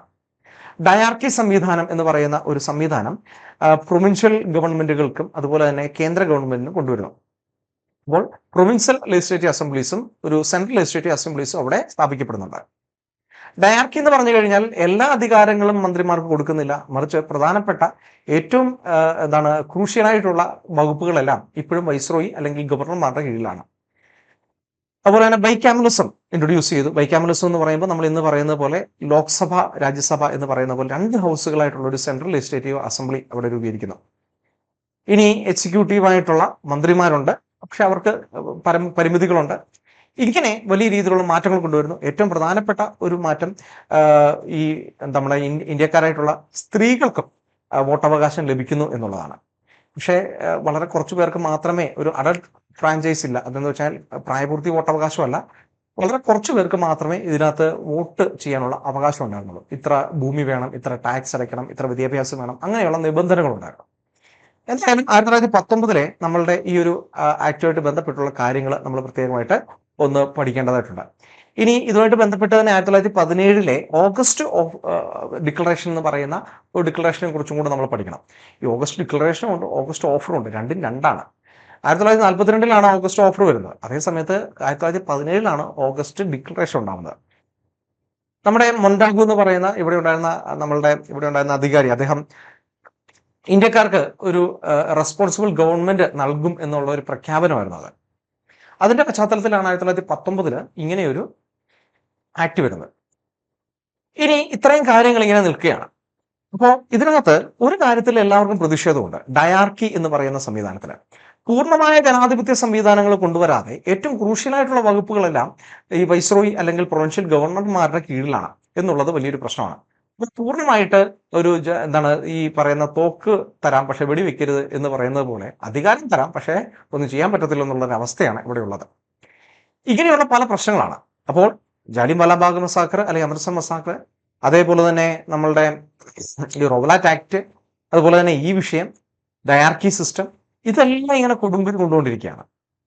ഈ സമയത്താണ് ഈ ഒന്നാം ലോക മഹായുദ്ധം അവസാനിച്ചിട്ട് വേറൊരു പ്രശ്നവും കൂടെ ഈ ഒരു സർഫേസിലേക്ക് വരുന്നത്. ഖിലാഫത്ത് മൂവ്മെന്റിന് കാരണമായിട്ടുള്ള ഈ ഒരു പ്രശ്നം എന്താണെന്ന് വെച്ച് കഴിഞ്ഞാൽ, ആഗോളതലത്തിലെ ഇസ്ലാമിക വിശ്വാസികളുടെ ആത്മീയമായിട്ടും രാഷ്ട്രീയപരമായിട്ടുള്ള തലവൻ എന്ന് പറയുന്നത് ഒട്ടോമൻ തുർക്കി സുൽത്താൻമാരാണ്. അദ്ദേഹത്തിന്റെ ഒരു സ്ഥാനം എന്ന് പറയുന്നത് ഖലീഫ എന്ന് പറയുന്ന ഒരു സ്ഥാനമാണ്. പ്രൊഫറ്റ് മുഹമ്മദിന്റെ സക്സസേഴ്സ് ആയിട്ടാണ് ഇവരെ കരുതപ്പെടുന്നത്. ഇവരുടെ കീഴിലാണ് ഭൂരിപക്ഷം ഇസ്ലാമിക പുണ്യസ്ഥലങ്ങൾ നിലനിൽക്കുന്നത്. ഒന്നാം ലോക മഹായുദ്ധത്തിൽ ജർമ്മനിയുടെ കൂടെ ഉണ്ടായിരുന്ന ഈ തുർക്കി പരാജയപ്പെട്ടു. ആ സമയത്ത് തന്നെ തുർക്കിയിൽ യുവതുർക്കികളുടെ നേതൃത്വത്തിൽ വലിയൊരു വിപ്ലവം നടന്നുകൊണ്ടിരിക്കുകയാണ് ജനാധിപത്യം സ്ഥാപിക്കാൻ വേണ്ടിയിട്ട്. മുസ്തഫ കമാൽ അട്ടാതുർക്കാണ് അത് നേതൃത്വം കൊടുക്കുന്നത്. അപ്പോൾ ആ സമയത്ത് ഈ യുദ്ധം അവസാനിച്ച് തുർക്കി തോറ്റുപോയി എന്ന് കണ്ടു കഴിഞ്ഞപ്പോഴത്തേക്ക് ബ്രിട്ടീഷുകാര് ഖലീഫയുടെ സ്ഥാനം ഇല്ലാതാക്കും എന്ന ഒരു തീരുമാനമെടുത്തു. ഈ തീരുമാനത്തിനെതിരായി ലോകവ്യാപകമായി ഇസ്ലാമിക വിശ്വാസികൾ പ്രതിഷേധിച്ചു. അതിന്റെ പ്രശ്നങ്ങൾ ഇന്ത്യയിലും ഉണ്ടായി. ഷൗക്കത്ത് അലി, മുഹമ്മദ് അലി എന്ന് അറിയപ്പെട്ട രണ്ട് ബ്രദേഴ്സ്, അലി ബ്രദേഴ്സ് എന്ന് പറയും, ഇവരുടെ നേതൃത്വത്തിലാണ് ബോംബെയിലും മറ്റ് ഡൽഹിയിലും ഒക്കെ ആയിട്ട് ഖിലാഫത്ത് മൂവ്മെന്റ് എന്ന് പറയുന്ന മൂവ്മെന്റ് രൂപപ്പെടുന്നത്. അങ്ങനെ ഖിലാഫത്ത് കമ്മിറ്റി രൂപപ്പെട്ടു ബോംബെയിൽ. അതിനുശേഷം ഓൾ ഇന്ത്യ ഖിലാഫത്ത് കോൺഫറൻസ് രൂപീകരിക്കപ്പെട്ടു. ഡൽഹിയിലാണ് കോൺഫറൻസ് നടക്കുന്നത്. അതിന് പ്രസിഡന്റ് ആയിട്ട് ഗാന്ധിജിയെ തെരഞ്ഞെടുത്തു. ഈ ഒരു ഖിലാഫത്ത് കോൺഫറൻസിൽ വെച്ചിട്ടാണ് ആദ്യമായിട്ട് ഈ നോൺ കോപ്പറേഷൻ, ബ്രിട്ടീഷുകാരുമായിട്ട് ഇനി ഞങ്ങൾ സഹകരിക്കില്ല എന്നൊരു തീരുമാനം പോലും ഉണ്ടാകുന്നത്. തുടർന്ന് ഗാന്ധിജി ഹിന്ദുക്കളും മുസ്ലിങ്ങളോട് ചേർന്ന് ഒരു യോജിച്ച് ഈ ബ്രിട്ടീഷുകാർക്കെതിരെ സമരം ചെയ്യണം എന്നുള്ള ഒരു ആശയം മുന്നോട്ട് വെച്ചു. 1857 ഒന്നാം സ്വാതന്ത്ര്യ സമരത്തിൽ ഈ ഹിന്ദുക്കളും മുസ്ലിങ്ങളും ഒരുമിച്ച് നിന്നതാണ് ബ്രിട്ടീഷുകാർക്ക് വലിയ വെല്ലുവിളിയായിട്ട് മാറിയത്. ഇതുപോലെയുള്ള ഒരു യോജിപ്പ് വേണം എന്ന് പറഞ്ഞുകൊണ്ട് ഖിലാഫത്ത് മൂവ്മെന്റും നോൺ കോപ്പറേഷൻ മൂവ്മെന്റ് എന്ന് പറയുന്ന കോൺഗ്രസിന്റെ പദ്ധതിയും കൂടെ ചേർത്ത് വെച്ചിട്ട് ഒരു പൊതുജന സമാഹാരമായിട്ടുള്ള വലിയൊരു പ്രതിഷേധം ഇന്ത്യ ഒട്ടാകെ നടത്താൻ വേണ്ടി ഗാന്ധിജി വിഭാവനം ചെയ്തു. ഈ ഒരു ആശയത്തെ കോൺഗ്രസിലെ പല നേതാക്കളും തള്ളിക്കളഞ്ഞു. പ്രദേശ് കോൺഗ്രസ് പാർട്ടികൾ ആ പല കാര്യങ്ങളും ചർച്ച ചെയ്ത് അത് തള്ളിക്കളയുന്നു. ഗാന്ധിജിയുടെ ആശയങ്ങൾ വലിയ താല്പര്യമൊന്നും അവർ പ്രകടിപ്പിച്ചില്ല. തുടർന്ന് കൽക്കട്ട സെഷൻ എന്ന് പറയുന്ന ഒരു സ്പെഷ്യൽ സെഷൻ സാധാരണ എല്ലാ വർഷവും അവസാനമാണ് നടക്കുന്നത്. ഇവിടെ കൽക്കട്ട സെഷൻ എന്ന് പറയുന്ന ഒരു സ്പെഷ്യൽ സെഷൻ സെപ്റ്റംബർ മാസം നടക്കുകയും ചെയ്യുന്നുണ്ട്. ഈ കൽക്കട്ട സെഷൻ 1920 നടക്കുമ്പോൾ അതിന്റെ പ്രസിഡന്റായിട്ട് തെരഞ്ഞെടുത്തത് സിആർ ദാസിനെയായിരുന്നു. പക്ഷേ സിആർ ദാസ് അന്ന് ജയിലിലായതുകൊണ്ട് ലാല ലജ്പത് റായ് ആയിരുന്നു അതിന്റെ പ്രസിഡന്റ്. ഈ ഒരു കോൺഗ്രസ് സെഷൻ, പ്രത്യേകം സ്പെഷ്യൽ സെഷൻ ചർച്ച ചെയ്തത് ഈ ഒരു നോൺ കോപ്പറേഷൻ മൂവ്മെന്റും ഖിലാഫത്ത് കോൺഫറൻസും ഡയാർക്കിയുടെ വിഷയങ്ങളും ഈ നിയമത്തോട് സഹകരിക്കുക ഇങ്ങനെയുള്ള കാര്യങ്ങളൊക്കെയായിരുന്നു. എന്നാൽ ആ ഒരു ചർച്ചയിൽ ഈ ഒരു കാര്യത്തിൽ തീരുമാനങ്ങളൊന്നും ആവാതെ 1920 നോർമലായിട്ടുള്ള ആനുവൽ സെഷനിൽ നാഗ്പൂരിൽ വെച്ച് നടന്നു. അവിടെ ശ്രീ വീരരാഘവാചാര്യരായിരുന്നു അതിന്റെ ഒരു പ്രസിഡന്റ്. ഇവിടെ ഈ ഗാന്ധിജിയുടെ നോൺ കോപ്പറേഷൻ മൂവ്മെന്റും ഖിലാഫത്ത് മൂവ്മെന്റും കൂടെ അതിന്റെ ഒരു പ്രോഗ്രാം തത്വത്തിൽ അംഗീകരിക്കുകയാണ് ചെയ്തത്. നേരത്തെ പലരും എതിർത്തവരെല്ലാം ഇതിൽ അദ്ദേഹത്തെ സപ്പോർട്ട് ചെയ്യുകയും ചെയ്തു. ഈ സമയത്ത് ബാലഗംഗാധര തിലകൻ മരിക്കുന്നുണ്ട്. ബാലഗംഗാധര തിലകന്റെ 1920 മരിക്കുന്നത്. അദ്ദേഹത്തിന്റെ ഓർമ്മയ്ക്ക് വേണ്ടി തിലക് ഫണ്ട് എന്ന് പറയുന്ന ഒരു ഫണ്ട് രൂപീകരിക്കുകയും ചെയ്യുന്നുണ്ട്. ഇനി ഇന്ത്യൻ നാഷണൽ കോൺഗ്രസിനെ പുനഃസംഘടിപ്പിക്കുന്നത് ഇവിടെ വെച്ചാണ്. 1919 നിയമം അനുസരിച്ച് ഇന്ത്യൻ നാഷണൽ കോൺഗ്രസ് ഇനി മുതൽ ഒരു രാഷ്ട്രീയ പാർട്ടിയായിട്ട് പ്രവർത്തിക്കണം എന്നുള്ള ഒരു തീരുമാനം അവരെടുത്തു. തുടർന്ന് ഇന്ത്യൻ നാഷണൽ കോൺഗ്രസിനെ ഒരു പാർട്ടിയായിട്ട്, രാഷ്ട്രീയ പാർട്ടിയായിട്ട് മാറ്റുകയും ഗ്രാമങ്ങൾ തലത്തിലേക്ക് പോലും മെമ്പർഷിപ്പ് അവർ വികേന്ദ്രീകരിക്കുന്ന രീതിയിൽ ചെറിയ ചെറിയ കമ്മിറ്റികളൊക്കെ രൂപീകരിക്കുന്ന രീതിയിലേക്ക് ഡെവലപ്പ് ചെയ്യുകയും ചെയ്തു. ഇനി ഒരു ഓൾ ഇന്ത്യ വർക്കിംഗ് കമ്മിറ്റി രൂപീകരിച്ചു. ഇങ്ങനെയുള്ള വലിയ മാറ്റങ്ങൾ അവിടെ വരുന്നു. തുടർന്ന് വലിയ ഒരു മൂവ്മെന്റ് നടക്കുകയാണ്. ഖിലാഫത്ത് മൂവ്മെന്റിന്റെയും നോൺ കോപ്പറേഷൻ മൂവ്മെന്റിന്റെയും പശ്ചാത്തലത്തിൽ ഇന്ത്യയിൽ ഉടനീളം വലിയ രീതിയിലുള്ള സമരമുറകൾ ഉണ്ടായി, സത്യാഗ്രഹം മറ്റു കാര്യങ്ങൾ. ഗാന്ധിജിയെ സംബന്ധിച്ച് ഒരൊറ്റ നിബന്ധന മാത്രമേ ഉള്ളൂ, ഇത് സത്യാഗ്രഹ രീതിയിലായിരിക്കണം, തന്റെ ആശയം അനുസരിച്ച് നോൺ വയലൻസ് ആയിട്ടുള്ള ഒരു മൂവ്മെന്റ് ആയിരിക്കണം എന്ന് മാത്രമേ അദ്ദേഹത്തിന് നിർബന്ധം ഉണ്ടായിരുന്നുള്ളൂ. വലിയ രീതിയിൽ ഇത് 1921 ബ്രിട്ടീഷ് ഭരണത്തെ തന്നെ പിടിച്ചുലച്ചു. പതിയെ പതിയെ നമ്മൾ നോക്കുമ്പോൾ 1922 ബ്രിട്ടീഷുകാര് എത്രയും വേഗം നമുക്ക് ഇവിടുന്ന് ഞങ്ങൾക്ക് സ്വരാജ് എന്ന് പറയുന്ന സ്വയം ഭരണാധികാരം നൽകിയില്ലെങ്കിൽ ഞങ്ങളിത് പിടിച്ചെടുക്കും എന്ന് പറയുന്ന ഒരു അൾട്ടിമേറ്റത്തിലേക്ക് എത്തുകയും ഒരു സിവിൽ ഡിസോബീഡിയൻസ് മൂവ്മെന്റ് പ്രഖ്യാപിക്കാൻ വേണ്ടിയിട്ടുള്ള ഒരു തയ്യാറെടുപ്പുകൾ നടക്കുകയും ചെയ്തു. ഈ സമയത്താണ് അവിചാരിതമായി ചൗരി ചൗര എന്ന് പറയുന്ന സ്ഥലത്ത് 1922 ഒരു പറ്റം ആൾക്കാർ ചേർന്ന് ഒരു പോലീസ് സ്റ്റേഷൻ ആക്രമിച്ച് തീ വെക്കുന്നത്. ഇതിൽ ഒരുപാട് പോലീസുകാർ മരിക്കുകയൊക്കെ ചെയ്യുന്നു. അങ്ങനെയുള്ള ആ ഒരു ഇൻസിഡന്റ് ഉണ്ടായതോടുകൂടി ഗാന്ധിജി തന്റെ നോൺ വയലൻസ് എന്ന് പറയുന്ന ഒരു ആശയത്തിന് ക്ഷതമേറ്റു എന്ന് പറഞ്ഞ് അദ്ദേഹം ഈ പറയുന്ന നോൺ കോപ്പറേഷൻ മൂവ്മെന്റ് പിൻവലിക്കുകയാണ് ചെയ്തത്. ഖിലാഫത്ത് മൂവ്മെന്റ് ആ സമയത്തേക്ക് തണുത്തുറഞ്ഞു. കാരണം എന്താണെന്ന് വെച്ച് കഴിഞ്ഞാൽ ട്രീറ്റി ഓഫ് സിവറസ് എന്ന് പറയുന്ന ഒരു ട്രീറ്റിൽ വെച്ച് 1921 ഖലീഫയുടെ സ്ഥാനം എടുത്ത് മാറ്റുകയും പകരം മുസ്തഫ കമാൽ അട്ടാതുർക്ക് തുർക്കിയുടെ ആദ്യത്തെ പ്രസിഡന്റായിട്ട് മാറുകയും ചെയ്തിരുന്നു. അങ്ങനെ ഈ പറയുന്ന ഒരു നോൺ കോപ്പറേഷൻ മൂവ്മെന്റ് ഇവിടെ അവസാനിക്കുകയാണ് ചെയ്തത്.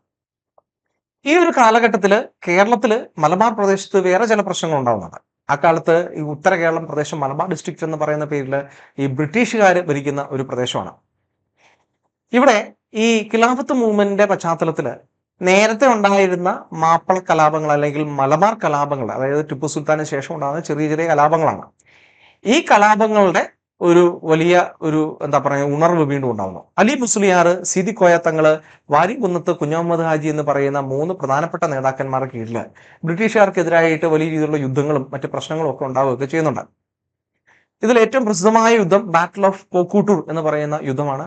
മലബാർ സ്പെഷ്യൽ പോലീസ് എന്ന് പറയുന്ന ഒരു സ്പെഷ്യൽ പോലീസിനെ രൂപീകരിച്ചിട്ടാണ് നമ്മുടെ ബ്രിട്ടീഷുകാർ ഈ ഒരു മൂവ്മെന്റിനെ അടിച്ചമർത്തിയത്. വാഗൻ ട്രാജഡി എന്ന് പറയുന്ന ഒരു സംഭവം ഇതുമായിട്ട് ബന്ധപ്പെട്ടാണുള്ളത്. അങ്ങനെ വലിയ പ്രശ്നങ്ങളൊക്കെ ഉണ്ടാവും. നമ്മളിപ്പോൾ ഈ പറയുന്ന വിഷയങ്ങളൊക്കെ നമ്മൾ പ്രധാനമായിട്ട് നോട്ട് ചെയ്യേണ്ടതാണ്.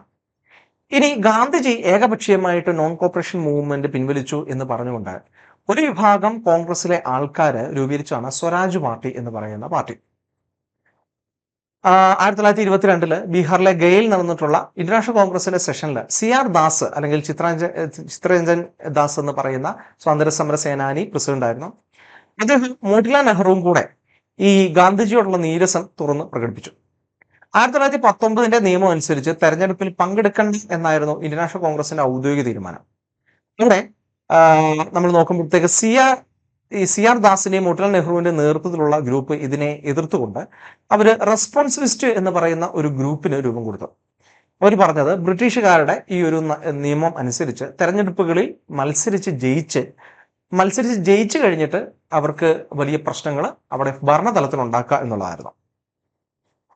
എന്നാൽ നോൺ റെസ്പോൺസിവിസ്റ്റ് ആയിട്ടുള്ള രാജേന്ദ്ര പ്രസാദ്, വല്ലഭായ് പട്ടേൽ, C രാജഗോപാലാചാരി, ഗാന്ധിജി തുടങ്ങുന്നവരുടെ നേതൃത്വത്തിലുള്ള ഗ്രൂപ്പ് പറഞ്ഞത് യാതൊരു തരത്തിലും സഹകരിക്കേണ്ടെന്നായിരുന്നു. ഇങ്ങനെ കോൺഗ്രസിൽ ഒരു ഭിന്നതയുണ്ടായി. ഇത് മാത്രമല്ല, നോൺ കോപ്പറേഷൻ മൂവ്മെന്റ് പിൻവലിച്ചതിന്റെ ഒരു ദേഷ്യവും ഇവർക്കുണ്ടായിരുന്നു. അങ്ങനെ സ്വരാജ് പാർട്ടി രൂപീകരിക്കപ്പെട്ടു. കോൺഗ്രസ് ഖിലാഫത്ത് സ്വരാജ് പാർട്ടി ജനുവരി 1923 രൂപീകരിക്കപ്പെട്ടു. ഗാന്ധിജിയുടെ ഇടപെടൽ അവർ പ്രത്യേകം ഒരു വിഭജിച്ചു പോയൊരു പ്രത്യേകം പാർട്ടിയായില്ല, മറിച്ച് കോൺഗ്രസിനുള്ളിൽ തന്നെയുള്ള ഒരു ഉപ പാർട്ടിയായിട്ട് അവർ പ്രവർത്തിക്കുകയുണ്ടായി. പിൽക്കാലത്ത് അവർ പ്രവർത്തിക്കുന്നുണ്ടെങ്കിലും 1928 കൂടി പ്രത്യേകിച്ച് CR ദാസിന്റെ മരണത്തിനൊക്കെ ശേഷം പതിയെ ഈ ഒരു പാർട്ടി അവിടെ ഇല്ലാതാവുകയും ചെയ്തു. ഇനി ഈ ഒരു കാലഘട്ടത്തിലാണ് മുഡിൻമാൻ കമ്മിറ്റി എന്ന് പറയുന്ന ഒരു കമ്മിറ്റിയെ രൂപീകരിക്കുന്നത്. നമ്മൾ നേരത്തെ പറഞ്ഞു 1919 ആ ഒരു നിയമത്തിലെ ഡയാർക്കി എന്ന് പറയുന്ന പ്രശ്നത്തിന് ചില പ്രക്ഷോഭങ്ങളൊക്കെ ഉണ്ടായിരുന്നു. അപ്പൊ ഇതിനെക്കുറിച്ച് പരിശോധിക്കാൻ വേണ്ടിയാണ് മുഡിൻമാൻ കമ്മിറ്റി ഇവിടെ വരുന്നത്. അവരുടെ പ്രധാനപ്പെട്ട ആശയങ്ങളിൽ ഏറ്റവും പ്രധാനമായിട്ടുള്ളത് ഡയാർക്കി പിൻവലിക്കണം എന്നൊക്കെയുള്ള ചില ആശയങ്ങൾ തന്നെയാണ്. എന്തായാലും ഇങ്ങനെ അതുമായിട്ട് ബന്ധപ്പെട്ട് പ്രധാനപ്പെട്ട പോയിന്റ്സ് നമ്മളൊന്ന് പഠിക്കേണ്ടതായിട്ടുണ്ട്. ബട്ട്ലർ കമ്മിറ്റിയാണ് മറ്റൊരു കമ്മിറ്റി. ഈ ഇന്ത്യ സ്വതന്ത്രമായി കഴിഞ്ഞാൽ പ്രിൻസിലി സ്റ്റേറ്റ്സിന്റെ അവസ്ഥ എന്താകും എന്ന് പറയുന്ന ഒരു പേടി നാട്ടുരാജ്യങ്ങളിലെ രാജാക്കന്മാർക്കുണ്ടായിരുന്നു. അപ്പോൾ അതുമായിട്ട് ബന്ധപ്പെട്ട് ചർച്ച ചെയ്യാനും പ്രിൻസിലി സ്റ്റേറ്റ്സ് അല്ലെങ്കിൽ നാട്ടുരാജ്യങ്ങളുമായിട്ടുള്ള ബന്ധം പുതുക്കാനും ഒക്കെ ആയിട്ട്, അല്ലെങ്കിൽ അതിന്റെ ഒരു ചർച്ചകൾക്കും വേണ്ടിയിട്ടാണ് ഈ ബട്ട്ലർ കമ്മിറ്റിയെ നിയോഗിക്കുന്നത്. ഈ നാട്ടുരാജ്യങ്ങളിലെ രാജാക്കന്മാരുടെ സമ്മതമില്ലാതെ ഇന്ത്യയിൽ ഒരു സ്വതന്ത്ര ഗവൺമെന്റ് ഉണ്ടായിക്കഴിഞ്ഞാൽ അവരുടെ കീഴിലേക്ക് നാട്ടുരാജ്യങ്ങളെ കൊണ്ടുവരില്ല, അല്ലെങ്കിൽ തെരഞ്ഞെടുക്കപ്പെടുന്ന ജനാധിപത്യ രാജ്യത്തിന്റെ ഒരു ഗവൺമെന്റിന് ഇവരുടെ മുകളിൽ അധികാരം ഉണ്ടായിരിക്കത്തില്ല എന്ന് പറയുന്ന ഒരു ഉറപ്പ് നാട്ടുരാജ്യങ്ങളിലെ രാജാക്കന്മാർക്ക് ബട്ട്ലർ കമ്മിറ്റി കൊടുക്കുകയും ചെയ്തു. അതുമായിട്ട് ബന്ധപ്പെട്ട പ്രധാന പോയിന്റുകൾ ഇമ്പോർട്ടന്റ് ആണ്. ഇനിയാണ് സൈമൺ കമ്മീഷൻ എന്ന് പറയുന്ന പ്രധാനപ്പെട്ട ഒരു സംഭവ വികാസം ഉണ്ടാകുന്നത്. 1919 നിയമം അനുസരിച്ച് ഇന്ത്യയിൽ ജനാധിപത്യ രീതിയിലുള്ള സംവിധാനം വന്നു കഴിഞ്ഞപ്പോൾ അതിനെക്കുറിച്ച് പഠിക്കാനും അതിനകത്ത് റിവിഷൻസ് നടത്താനും ഉള്ള ആയിട്ടാണ് ഈ സൈമൺ കമ്മീഷനെ ഇങ്ങോട്ട് അയക്കുന്നത്. സർ ജോൺ സൈമന്റെ നേതൃത്വത്തിലുള്ള കമ്മീഷനിൽ പിൽക്കാലത്ത് ബ്രിട്ടീഷ് പ്രധാനമന്ത്രിയായി മാറിയ, നമ്മുടെ ഇന്ത്യയുടെ സ്വാതന്ത്ര്യത്തിന്റെ സമയത്ത് പ്രധാനമന്ത്രിയായിരുന്ന ക്ലമന്റ് അറ്റ്ലി ഉൾപ്പെടെയുള്ള മെമ്പേഴ്സ് ഉണ്ടായിരുന്നു. നമ്മൾ നോക്കുമ്പോഴത്തേക്ക് ഇന്ത്യയിലെ ഒട്ടുമിക്ക എല്ലാ രാഷ്ട്രീയ പാർട്ടികളും ഇതിനെ എതിർക്കുകയാണ് ചെയ്തത്. ഇപ്പം നമ്മുടെ BR അംബേദ്കറിനെ പോലെയുള്ള അല്ലെങ്കിൽ അങ്ങനെയുള്ള ഏതാനും ചില ഗ്രൂപ്പുകൾ മാത്രമാണ് അതിനെ സ്വീകരിച്ചത്. അപ്പം അതിനകത്ത് സ്വീകരിച്ചവർ ആരൊക്കെയാണ് എന്നൊക്കെയാണ് നമ്മൾ നോക്കണം. ഈ സൈമൺ കമ്മീഷനെ എതിർത്തതിന് ഒരു പ്രധാനപ്പെട്ട കാരണം, അതായത് ഇന്ത്യൻ നാഷണൽ കോൺഗ്രസും മുസ്ലിം ലീഗ് ഉൾപ്പെടെയുള്ള മെയിൻ ഗ്രൂപ്പുകളെല്ലാം എതിർത്തതിന് കാരണം സൈമൺ കമ്മീഷനിൽ ഇന്ത്യക്കാരായിട്ടുള്ള മെമ്പേഴ്സ് ഇല്ല എന്നുള്ളതാണ്. അപ്പൊ അതിനെ വൈറ്റ് കമ്മീഷൻ എന്നൊക്കെ വിളിക്കുകയൊക്കെ ചെയ്യുന്നുണ്ട്. സൈമൺ ഗോ ബാക്ക് എന്ന് പറയുന്ന ഒരു മുദ്രാവാക്യത്തോടു കൂടി ഇന്ത്യയിൽ ഉടനീളം വലിയ രീതിയിലുള്ള പ്രക്ഷോഭങ്ങൾ അരങ്ങേറി. 1928 ലാഹോറിൽ നടന്ന പ്രക്ഷോഭത്തിന് പ്രസിദ്ധ സ്വാതന്ത്ര്യ സമര സേനാനിയായിരുന്ന ലാലാ ലജ്പത് റായ് അദ്ദേഹത്തെ പോലീസ് അറസ്റ്റ് ചെയ്യുകയും ലാത്തി ചാർജിൽ അദ്ദേഹം പിന്നീട് ആശുപത്രിയിൽ കിടന്ന് മരിക്കുകയും ചെയ്തു. അപ്പോൾ ലാലാ ലജ്പത് റായ്ക്ക് ഒരു പ്രതികാരത്തിന് വേണ്ടിയിട്ടാണ് ഭഗത് സിംഗിനെ പോലെയുള്ള ആൾക്കാരെ ഇറങ്ങിത്തിരിക്കുകയൊക്കെ ചെയ്യുന്നത്. എന്തായാലും ഇവിടെ ഡയാർക്കി സിസ്റ്റം ഉന്മൂലനം ചെയ്യാൻ വേണ്ടിയിട്ടാണ് ഒരു റെക്കമെൻഡേഷൻ കൊടുക്കുകയൊക്കെ ചെയ്തത്. അതേപോലെ തന്നെ ഇന്ത്യയിൽ എല്ലാ നാട്ടുരാജ്യങ്ങളും ഇന്ത്യയുടെ പ്രദേശങ്ങളും എല്ലാം ചേർത്ത് ഒരു ഫെഡറൽ സംവിധാനം കൊണ്ടുവരാനും ആധുനികവൽക്കരിക്കുവാനുമുള്ള ഒരു നിർദ്ദേശങ്ങളൊക്കെ കൊടുത്തു. അതേപോലെ തന്നെ ന്യൂനപക്ഷങ്ങളുടെ അവകാശങ്ങൾക്ക് വേണ്ടിയിട്ടുള്ള കാര്യങ്ങൾ പറയുന്നു. അതേപോലെ തന്നെ ഒരു പ്രായപൂർത്തി വോട്ടവകാശം എന്ന് പറയുന്ന കാര്യത്തെക്കുറിച്ച് ഇപ്പോഴും അതിനകത്ത് പറയുന്നില്ല. അങ്ങനെ സൈമൺ കമ്മീഷന്റെ നിർദ്ദേശങ്ങളെ കുറിച്ചും കൂടെ നമ്മൾ പഠിക്കണം. അപ്പോൾ ഇവിടെ സൈമൺ കമ്മീഷനെ എതിർത്തതിന് പ്രധാനപ്പെട്ട കാരണം ഇതൊരു വൈറ്റ് കമ്മീഷനാണ്, ഇതിനകത്ത് ഇന്ത്യക്കാരില്ല എന്നുള്ളതാണ്. അപ്പൊ ആ കാലത്ത് അവിടെ ഉണ്ടായിരുന്ന നമ്മുടെ ഇവിടെ ഉണ്ടായിരുന്ന വൈസ്രോയി ഇന്ത്യക്കാരെ കളിയാക്കുന്നുണ്ട്, നിങ്ങൾക്ക് ഒരു ഭരണഘടന ഉണ്ടാക്കാനുള്ള കഴിവൊന്നുമില്ല എന്ന് പറഞ്ഞ. അങ്ങനെ ഇന്ത്യയിലെ പ്രധാനപ്പെട്ട രാഷ്ട്രീയ പാർട്ടികളുടെ നേതാക്കന്മാർ ഒത്തുകൂടി മോട്ടിലാൽ നെഹ്റുവിന്റെ നേതൃത്വത്തിൽ നെഹ്റു കമ്മിറ്റി എന്ന് പറയുന്ന ഒരു കമ്മിറ്റി രൂപീകരിക്കുകയും അവര് ഈ വെല്ലുവിളി ഏറ്റെടുത്തുകൊണ്ട് ഈ ഒരു റിപ്പോർട്ട്, അതായത് ഇന്ത്യക്ക് വേണ്ടിയുള്ള ഭാവിയിലുള്ള ഒരു കോൺസ്റ്റിറ്റ്യൂഷൻ തയ്യാറാക്കുകയും ചെയ്തു. മോട്ടിലാൽ നെഹ്റു, അലി ഇമാം, തേജ് ബഹദൂർ സപ്രു, മംഗൾ സിംഗ്, MS ആനി, സുഭാഷ് ചന്ദ്രബോസ്, സുഹൈബ് ഖുറേഷി, ജിയാർ പ്രധാൻ എന്നിവരായിരുന്നു പ്രധാനപ്പെട്ട ആൾക്കാർ. ഡൽഹി പ്രപ്പോസൽസിന്റെ പശ്ചാത്തലത്തിൽ ഫണ്ടമെന്റൽ റൈറ്റ്സും മറ്റ് പ്രധാനപ്പെട്ട ആശയങ്ങളും ലിംഗ്വിസ്റ്റിക് അല്ലെങ്കിൽ ഭാഷാടിസ്ഥാനമുള്ള സംസ്ഥാനങ്ങൾ ഉൾപ്പെടുന്ന പല തരത്തിലുള്ള ആശയങ്ങളും ഈ ഒരു കോൺസ്റ്റിറ്റ്യൂഷനിൽ കാണാൻ വേണ്ടി കഴിയും. ഇങ്ങനെ 1928 കൂടി നെഹ്റു അല്ലെങ്കിൽ മോട്ടിലാൽ നെഹ്റു ആണ്, ജവഹർലാൽ നെഹ്റു അല്ല, മോട്ടിലാൽ നെഹ്റുവിന് നേതൃത്വം സമർപ്പിച്ച കോൺസ്റ്റിറ്റ്യൂഷനാണ് നെഹ്റു റിപ്പോർട്ട്. ഇതുമായിട്ട് ബന്ധപ്പെട്ട് കൂടുതൽ കാര്യങ്ങളും നമ്മൾ പ്രധാനമായിട്ട് പഠിക്കേണ്ടതാണ്. ഇനി അതിനുശേഷം ജിന്നയുടെ 14 പോയിന്റ്സ് എന്ന് പറയുന്ന ഒരു പോയിന്റ്സ് ഡൽഹിയിൽ വെച്ച് അദ്ദേഹം ഡിക്ലെയർ ചെയ്യുന്നുണ്ട്. ഇതിനൊരു പ്രധാനപ്പെട്ട കാരണം ഈ നെഹ്റു റിപ്പോർട്ടിനെ മുസ്ലിം ലീഗ് തള്ളിക്കളഞ്ഞു എന്നുള്ളതാണ്. മുസ്ലിം ലീഗ് അതിനകത്ത് പങ്കാളികളാണെങ്കിലും ഈ ഒരു മുസ്ലിങ്ങളും ഹിന്ദുക്കളും കൂടെ ചേർന്നിട്ടുള്ള വലിയൊരു ഇന്ത്യ എന്ന് പറയുന്ന ഒരു ആശയത്തെ മുഹമ്മദ് അലി ജിന്ന തള്ളിക്കളയുകയാണ്. അദ്ദേഹം പറഞ്ഞത് മുസ്ലിങ്ങൾക്ക് കൂടുതൽ അവകാശങ്ങൾ വേണം, മുസ്ലിങ്ങൾക്ക് പ്രധാനമായിട്ട് ലെജിസ്ലേറ്റീവ് അസംബ്ലിയിൽ പ്രധാനപ്പെട്ട ഭാഗഭാഗിത്വം വേണം, വീറ്റോ അധികാരം വേണം എന്നൊക്കെയുള്ള ആശയങ്ങളാണ്. ഇത് ഭൂരിപക്ഷം വരുന്ന ആൾക്കാർ അംഗീകരിക്കാത്തത് കൊണ്ട് ഈ നെഹ്റു റിപ്പോർട്ടിനെ തള്ളിക്കളഞ്ഞുകൊണ്ട് മുസ്ലിം ലീഗിന്റെ നേതാവായ മുഹമ്മദ് അലി ജിന്ന പുറപ്പെടുവിച്ചാണ് 14 പോയിന്റ്സ്. ഇനി നമ്മൾ നോക്കുമ്പോഴത്തേക്ക് ഈ കാലഘട്ടത്തിലാണ് റവല്യൂഷണറി ആക്ടിവിറ്റീസ് വീണ്ടും ഇന്ത്യയിൽ ശക്തി പ്രാപിക്കുന്നത്. ആദ്യകാലത്ത് 1890 തൊട്ട് ഏതാണ്ട് ഒന്നാം ലോകമഹായുദ്ധത്തിന്റെ അവസാനം വരെയാണ് ഈ ഒന്നാമത്തെ റവല്യൂഷണറി ഫേസ് എന്ന് പറയുന്നത്.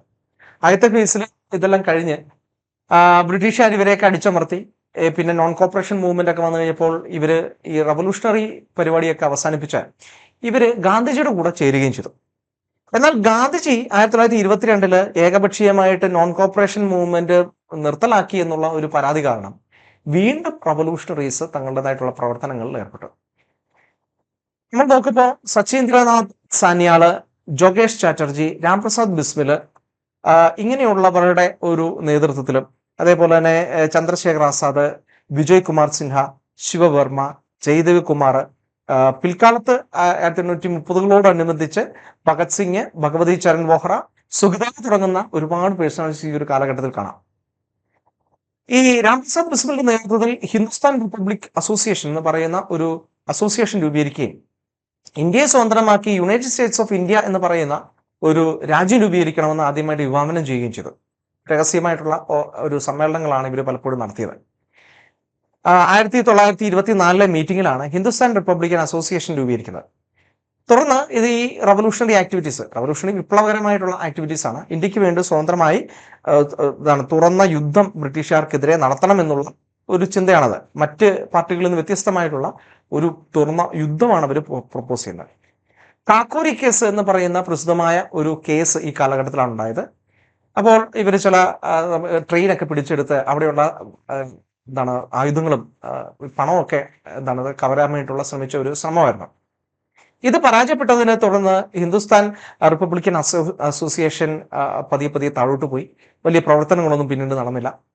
ഹിന്ദുസ്ഥാൻ സോഷ്യലിസ്റ്റ് റിപ്പബ്ലിക്കൻ അസോസിയേഷൻ എന്ന് പറയുന്ന പുതിയൊരു അസോസിയേഷൻ ആ സമയത്ത് കുറച്ചും കൂടെ യുവാക്കളായിട്ടുള്ള ഭഗത് സിംഗ്, ചന്ദ്രശേഖർ ആസാദ്, രാജ്ഗുരു എന്നിവരുടെ നേതൃത്വത്തിൽ നടക്കുകയും ചെയ്യുന്നുണ്ട്. ഇവര് ഈ ഹിന്ദുസ്ഥാൻ സോഷ്യലിസ്റ്റ് റിപ്പബ്ലിക്കൻ അസോസിയേഷൻ കുറച്ചും കൂടെ ഫർണിഷ് ചെയ്ത ഒരു സോഷ്യലിസ്റ്റ് രാജ്യം രൂപീകരിക്കണം എന്ന് പറയുന്ന ഒരു ആശയത്തിലേക്ക് വന്നു. ഇതില് നമ്മൾ നോക്കുമ്പോഴത്തേക്ക് അക്കാലത്ത് ലാലാ ലജ്പത് റായിയെ നമ്മൾ നേരത്തെ പറഞ്ഞു പോലീസ് ലാത്തി ചാർജിൽ അദ്ദേഹത്തെ കൊല്ലുന്നുണ്ടെന്ന്. ഈ ലാത്തി ചാർജിന് കാരണക്കാരനായിട്ടുള്ള സൗണ്ടേഴ്സ് എന്ന് പറയുന്ന പോലീസ് ഉദ്യോഗസ്ഥനെ ഇവരെ വെടിവെച്ചു കൊല്ലുകയും ചെയ്യുന്നു. ഇതിൽ ഭഗത് സിംഗും ചന്ദ്രശേഖർ ആസാദും രാജ്ഗുരുവും കൂടെ ചേർന്നിട്ടാണ് ഈ ഒരു കൊലപാതകം നടത്തുന്നത്. ഈ ഒരു വിഷയത്തിൽ അന്വേഷണം നേരിട്ടുകൊണ്ടിരിക്കുന്ന സമയത്താണ് ഭഗത് സിംഗും BK ദത്തും കൂടെ ചേർന്നിട്ട് അന്നത്തെ സെൻട്രൽ ലെജിസ്ലേറ്റീവ് അസംബ്ലി, അതായത് കേന്ദ്ര പാർലമെന്റ്, നമ്മൾ ഇന്നത്തെ പാർലമെന്റ് പോലത്തെ സംവിധാനമാണ്, അതിന്റെ മുൻപിൽ ബോംബ് എറിയുന്നത്. അവരുടെ ശരിക്കും പറഞ്ഞു കഴിഞ്ഞാൽ അവര് ബോംബ് എറിഞ്ഞ ആർക്കെങ്കിലും നാശം ഉണ്ടാക്കാൻ വേണ്ടിയിട്ടല്ല, ഇതൊരു രാഷ്ട്രീയ തന്ത്രമായിരുന്നു. കാരണം ഇന്ത്യയിലെ വിപ്ലവങ്ങൾ ആരംഭിക്കണമെന്നുണ്ടെങ്കിൽ ഇവിടെ രക്തസാക്ഷികൾ വേണം, അതുപോലെ തന്നെ തങ്ങളുടെ ആശയങ്ങൾ ജനങ്ങൾ അറിയണം. ഈ രണ്ട് കാര്യങ്ങളാണ്. അദ്ദേഹം ഇവർ ഈ സെൻട്രൽ ലെജിസ്ലേറ്റീവ് അസംബ്ലിയിലേക്ക് ഈ ബോംബ് എറിഞ്ഞതിന് ശേഷം പോലീസ് വന്നപ്പോഴത്തേക്ക് ഓടി രക്ഷപ്പെടാൻ ശ്രമിച്ചില്ല, മറിച്ച് അറസ്റ്റ് വിളിച്ചു. ഇവർക്കറിയായിരുന്നു സൗണ്ടേഴ്സിനെ കൊന്നതിന്റെ പേരിൽ ഇവരെ കൊന്നു കളയുമെന്നൊക്കെ. ഇവരുടെ ഒരു ഉദ്ദേശം എന്ന് പറഞ്ഞു കഴിഞ്ഞാൽ പൊട്ടന്മാര് കേൾക്കട്ടെ എന്ന് പറയുന്ന രീതിയിൽ, എന്താണ് പറയുന്നത്, ലെറ്റ്സ് ഡൺ ഹിയർ വെൽ എന്ന് പറയുന്ന രീതിയിൽ ഒരു സ്ലോഗനൊക്കെ അവിടെ പുറപ്പെടുവിക്കുന്നുണ്ട്. അതായത് ചെവി ഇല്ലാത്തവർ കേൾക്കട്ടെ എന്ന് പറയുന്ന രീതിയിൽ. കാരണം തങ്ങൾ പറയുന്നത് എല്ലാവരും കേൾക്കണം എന്നുള്ളതായിരുന്നു ഇവരുടെ ഒരു ഐഡിയ. ഇവരെ ഈ പറയുന്ന ട്രയലിന് വേണ്ടിയിട്ട് കോടതികളിലേക്ക് കൊണ്ടുപോകുന്ന സമയത്തും മറ്റു പത്രക്കാരും ഒക്കെ വരുന്ന സമയത്തും ഒക്കെ ഇവരുടെ ആശയങ്ങളും സ്ലോഗൻസും ഇങ്ങനെ ഇൻകുലാബ് സിന്ദാബാദ് എന്ന് പറയുന്ന ഈ ഭഗത് സിംഗ് രൂപീകരിച്ച ഒരു സ്ലോഗനാണ്. അതുമൊക്കെ ഇവർ ഒച്ചത്തിൽ ചൊല്ലുകയാണ്.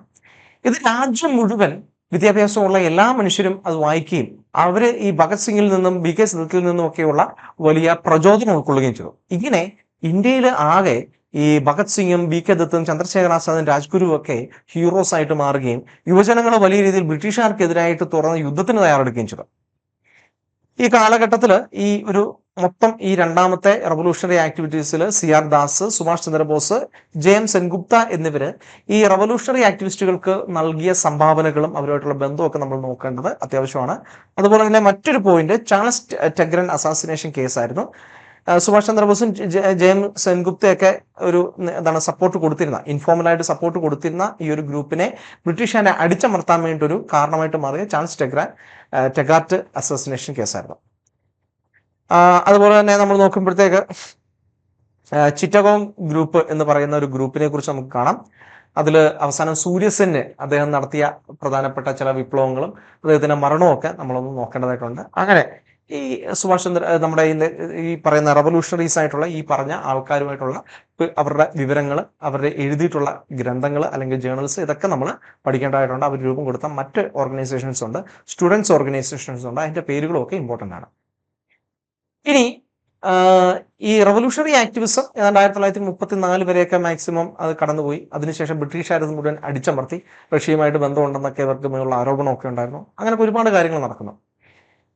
അപ്പോൾ ഈ സമയത്ത് സൈമൺ കമ്മീഷനൊക്കെ അവസാനിച്ച് അതിന്റെ പ്രക്ഷോഭങ്ങളൊക്കെ അവസാനിച്ച് ഏതാണ്ട് 1928 കൂടി കോൺഗ്രസിൽ സോഷ്യലിസ്റ്റ് ഗ്രൂപ്പ് എന്ന് പറയുന്ന ഒരു ഗ്രൂപ്പ് ഉടവുകയും ചെയ്തു. ഈ സോഷ്യലിസ്റ്റ് ഗ്രൂപ്പിന്റെ ഒരു നേതാക്കന്മാര് യുവ കോൺഗ്രസ് നേതാക്കന്മാരായ ജവഹർലാൽ നെഹ്റുവും അതുപോലെ തന്നെ സുഭാഷ് ചന്ദ്രബോസും ആയിരുന്നു. നമ്മൾ നോക്കുമ്പോൾ ഈ സുഭാഷ് ചന്ദ്രബോസിന്റെയും ജവഹർലാൽ നെഹ്റുവിന്റെ നേതൃത്വത്തിലുള്ള ഒരു ഗ്രൂപ്പ് റഷ്യൻ റവല്യൂഷനിൽ പ്രചോദനം ഉൾക്കൊണ്ട് ഇന്ത്യ ഒരു സോഷ്യലിസ്റ്റ് രാജ്യമാക്കണം എന്നുള്ള ആശയം മുന്നോട്ട് വയ്ക്കുന്നവരാണ്. ഇവര് ബ്രിട്ടീഷുകാരുടെ ഭരണമേ ഇവിടെ വേണ്ട, മറിച്ച് ബ്രിട്ടീഷുകാർ ഇവരെ പുറത്താക്കണം, മറിച്ച് പൂർണ്ണ സ്വരാജാണ് നമുക്ക് വേണ്ടത് എന്നുള്ള ആശയം മുന്നോട്ട് വെച്ചു. അതുവരെ സ്വരാജായിരുന്നു നമ്മുടെ ആശയം. ബ്രിട്ടീഷുകാർ വേണേ ഭരിച്ചോട്ടെ, പക്ഷെ ഞങ്ങൾക്ക് സ്വന്തമായിട്ട് ഗവൺമെന്റ് വേണം എന്നുള്ള ഒരു ആശയമായിരുന്നു. ഹോം ലീഗ് ഹോം പാകിസ്ഥാൻ നമുക്ക് തന്നെ എടുക്കാം. അതിനകത്ത് പറയുന്നത് എന്താണ്? ഈ കാനഡ, ന്യൂസിലൻഡ്, ഓസ്ട്രേലിയ തുടങ്ങുന്ന രാജ്യങ്ങളെ പോലെ ബ്രിട്ടീഷ് രാജാവിന്റെ കീഴിൽ സ്വതന്ത്ര ഭരണം എന്നുള്ളതാണ്. പൂർണ്ണ സ്വരാജ് എന്ന് പറഞ്ഞാൽ ബ്രിട്ടീഷ് രാജാവും വേണ്ട, ഞങ്ങൾക്ക് ഒരു റിപ്പബ്ലിക് വേണം എന്നുള്ള ഒരു ആശയമാണ്. കൽക്കട്ട സെഷൻ 1928 നടക്കുന്നു. ഇവിടെ സിവിൽ ഡിസോബീഡിയൻസ് മൂവ്മെന്റ് പ്രഖ്യാപിക്കണമെന്ന് ഗാന്ധിജിയുടെ മുകളിൽ ഈ സോഷ്യലിസ്റ്റ് ഗ്രൂപ്പ് സമ്മർദ്ദം ചെലുത്തുകയാണ്. 1929 ലാഹോർ സെഷനിൽ വെച്ചിട്ട് ഇതിനൊരു തീരുമാനം ഉണ്ടാവുകയും ചെയ്യുന്നു. ലാഹോർ സെഷനിൽ ഗാന്ധിജി പറയുന്ന 1 വർഷം നമുക്ക് ബ്രിട്ടീഷുകാർക്ക് സമയം കൊടുക്കാം, സ്വരാജ് തരുമോ നോക്കാം, ഇല്ലെങ്കിൽ നമുക്ക് ഇത് തുടങ്ങാം എന്നുള്ള ഒരു രീതിയിലേക്ക് തീരുമാനങ്ങളൊക്കെ എടുക്കുന്നു. പക്ഷേ അവിചാരിതമായിട്ടുള്ള ബ്രിട്ടീഷുകാരുടെ കൽക്കട്ട സെഷനിലാണ് ഈ തീരുമാനം എടുക്കുന്നത്. പക്ഷെ ഈ ഒരു കൽക്കട്ട സെഷനിൽ ഈ തീരുമാനമൊക്കെ എടുത്തിട്ടും അവര് ബ്രിട്ടീഷുകാർ വളരെ മോശമായിട്ടുള്ള പെരുമാറ്റം നടത്തിയത് കൊണ്ട് ലാഹോർ സെഷനിൽ വെച്ചിട്ട് നമ്മളുടെ ഒരു തീരുമാനത്തിൽ ഒരു മാറ്റം വന്നിട്ട് ഇനി 1 വർഷമൊന്നും കൊടുക്കണ്ട, നമുക്ക് എത്രയും വേഗം ഈ സിവിൽ ഡിസോബീഡിയൻസ് മൂവ്മെന്റ് സ്റ്റാർട്ട് ചെയ്യാം എന്ന് പറഞ്ഞിട്ട് ഇന്ത്യൻ നാഷണൽ കോൺഗ്രസ് പൂർണ്ണ സ്വരാജ് എന്ന് പറയുന്ന ആശയം സ്വീകരിച്ചു. പിന്നീട് 1930 ജനുവരി 26 ലാഹോറിൽ വെച്ച് ആദ്യമായിട്ട് ഇന്ത്യയുടെ പതാക ഉയർത്തിക്കൊണ്ട് 1ാം സ്വാതന്ത്ര്യ ദിനം അവർ ആഘോഷിക്കുകയും ചെയ്തു. പിന്നീട് നടക്കുന്ന ഇന്ത്യയിലെ സിവിൽ ഡിസോബീഡിയൻസ് മൂവ്മെന്റ് മുതലുള്ള എല്ലാ കാര്യങ്ങളും പൂർണ്ണ സ്വരാജിന് വേണ്ടിയിട്ടുള്ള ഈ സമരങ്ങളാണ്. ഇതിനുവേണ്ടി ബോയ്ക്കോട്ട് കമ്മിറ്റി രൂപീകരിച്ചു. ബ്രിട്ടീഷുകാരുടെ ഉൽപ്പന്നങ്ങൾ ബോയ്ക്കോട്ട് ചെയ്യാൻ വേണ്ടിയിട്ടാണ് ബോയ്ക്കോട്ട് കമ്മിറ്റി. ഇതിനിടയിൽ നടക്കുന്ന ഇർവിൻ ഡിക്ലറേഷൻ, ഡൽഹി മാനിഫെസ്റ്റോ തുടങ്ങുന്ന കാര്യങ്ങൾ നമ്മൾ കാണാം. 1929 ഒക്ടോബർ 31 ഇർവിൻ ഡിക്ലറേഷൻ നടത്തുന്നത് വൈസ്രോയി ആയിരുന്ന ലോർഡ് ഇർവിൻ സൈമൺ കമ്മീഷൻ എന്ന് പറയുന്ന ഒരു ഗ്രൂപ്പിന്റെ റെക്കമെൻഡേഷൻസ് തത്വത്തിൽ സ്വീകരിച്ചുകൊണ്ട് നെഹ്റു റിപ്പോർട്ടിൽ ഉണ്ടായിട്ടുള്ള ചില ആശയങ്ങളും മറ്റ് പ്രശ്നങ്ങളും ഒക്കെ കൺസിഡർ ചെയ്തുകൊണ്ട് 1917 മൊണ്ടാഗോ അല്ലെങ്കിൽ ഓഗസ്റ്റ് ഡിക്ലറേഷനെ അതിന്റെ പശ്ചാത്തലത്തിൽ ഇന്ത്യക്ക് കുറച്ചും കൂടെ റെസ്പോൺസിബിൾ ആയിട്ട് ഒരു ഗവൺമെന്റ് ശരിയാക്കാം, അല്ലെങ്കിൽ അങ്ങനെ ഒരു ഗവൺമെന്റിലേക്ക് അതിനെ കൊണ്ടുവരാം എന്ന് പറയുന്ന ഒരു എന്താണ് പറയുന്ന ഒരു ഡിക്ലറേഷൻ ആണ് അദ്ദേഹം നടത്തിയത്. ഇതാണ് ഇർവിൻ ഡിക്ലറേഷൻ. ആത്യന്തികമായി 1917 ഓഗസ്റ്റ് ഡിക്ലറേഷൻ അല്ലെങ്കിൽ മൊണ്ടാഗോ ഡിക്ലറേഷൻ നടന്നിട്ടുള്ള ഒരു കാര്യമുണ്ട്. ഇന്ത്യക്ക് ഒരു റെസ്പോൺസിബിൾ ഗവൺമെന്റ് കൊടുക്കാം, ജനാധിപത്യപരമായിട്ട് കാനഡയുടെയോ അല്ലെങ്കിൽ ഓസ്ട്രേലിയയുടെയോ ന്യൂസിലൻഡോ പോലെ ഒരു രാജ്യം ആക്കി മാറ്റാം. ഡൊമീനിയൻ സ്റ്റാറ്റസ് എന്നാണ് അതിനെ വിളിക്കുന്നത്. മലയാളത്തിൽ പുത്രികാ രാജ്യ പദവി എന്നാണ് അതിന്റെ അർത്ഥം. ഈ പുത്രികാ രാജ പദവിക്ക് വേണ്ടിയിട്ടുള്ള ഒരു തുടക്കം ഇവിടെയാണ് ആരംഭിക്കുന്നത്. ഇതിനുവേണ്ടി ലണ്ടനിൽ വട്ടമേശ സമ്മേളനങ്ങൾ എന്നറിയപ്പെടുന്ന റൗണ്ട് ടേബിൾ കോൺഫറൻസ് വിളിക്കാം എന്ന് അദ്ദേഹം സമ്മതിക്കുകയും ചെയ്തു. എന്നാൽ ഇന്ത്യൻ നാഷണൽ കോൺഗ്രസ് ഈ സമയത്തേക്ക് പൂർണ്ണ സ്വരാജ് സ്വീകരിച്ചു. അവരുടെ ആവശ്യം ഇനി പൂർണ്ണ സ്വരാജാണ്. ഞങ്ങൾക്ക് പുത്രികാ രാജപതി അല്ലെങ്കിൽ ഡൊമീനിയൻ സ്റ്റാറ്റസ് ഒന്നും വേണ്ട, ഞങ്ങൾക്ക് ഇൻഡിപെൻഡന്റ് ആവണം എന്ന് തന്നെ കോൺഗ്രസ് ആവശ്യപ്പെട്ടു. തുടർന്ന് കോൺഗ്രസ് ഈ റൗണ്ട് ടേബിൾ കോൺഫറൻസ് ബഹിഷ്കരിക്കുകയും ചെയ്തു.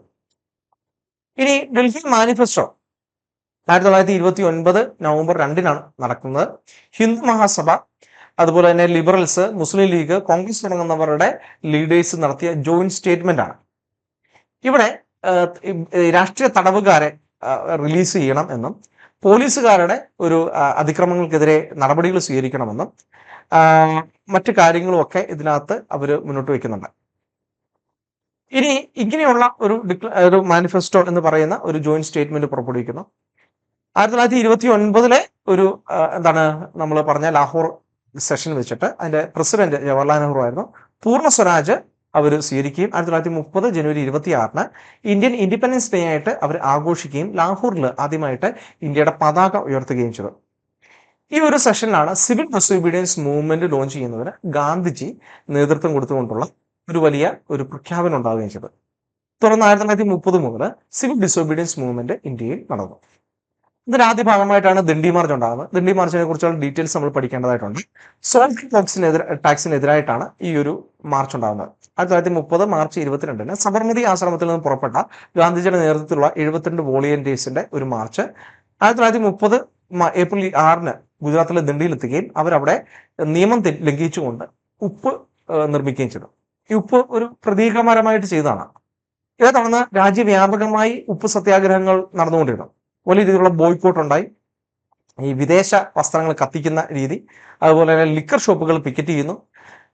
സ്ത്രീകളും അതുപോലെ തന്നെ സ്റ്റുഡൻസും ഒക്കെ വർക്കേഴ്സും ഒക്കെ ഈ ഈ പറയുന്ന ഈ നിയമം ലംഘിച്ചുകൊണ്ട് നിയമലംഘന പ്രസ്ഥാനം എന്ന് തന്നെ വിളിക്കുന്നതിന് തന്നെ കാരണം അതാണ്.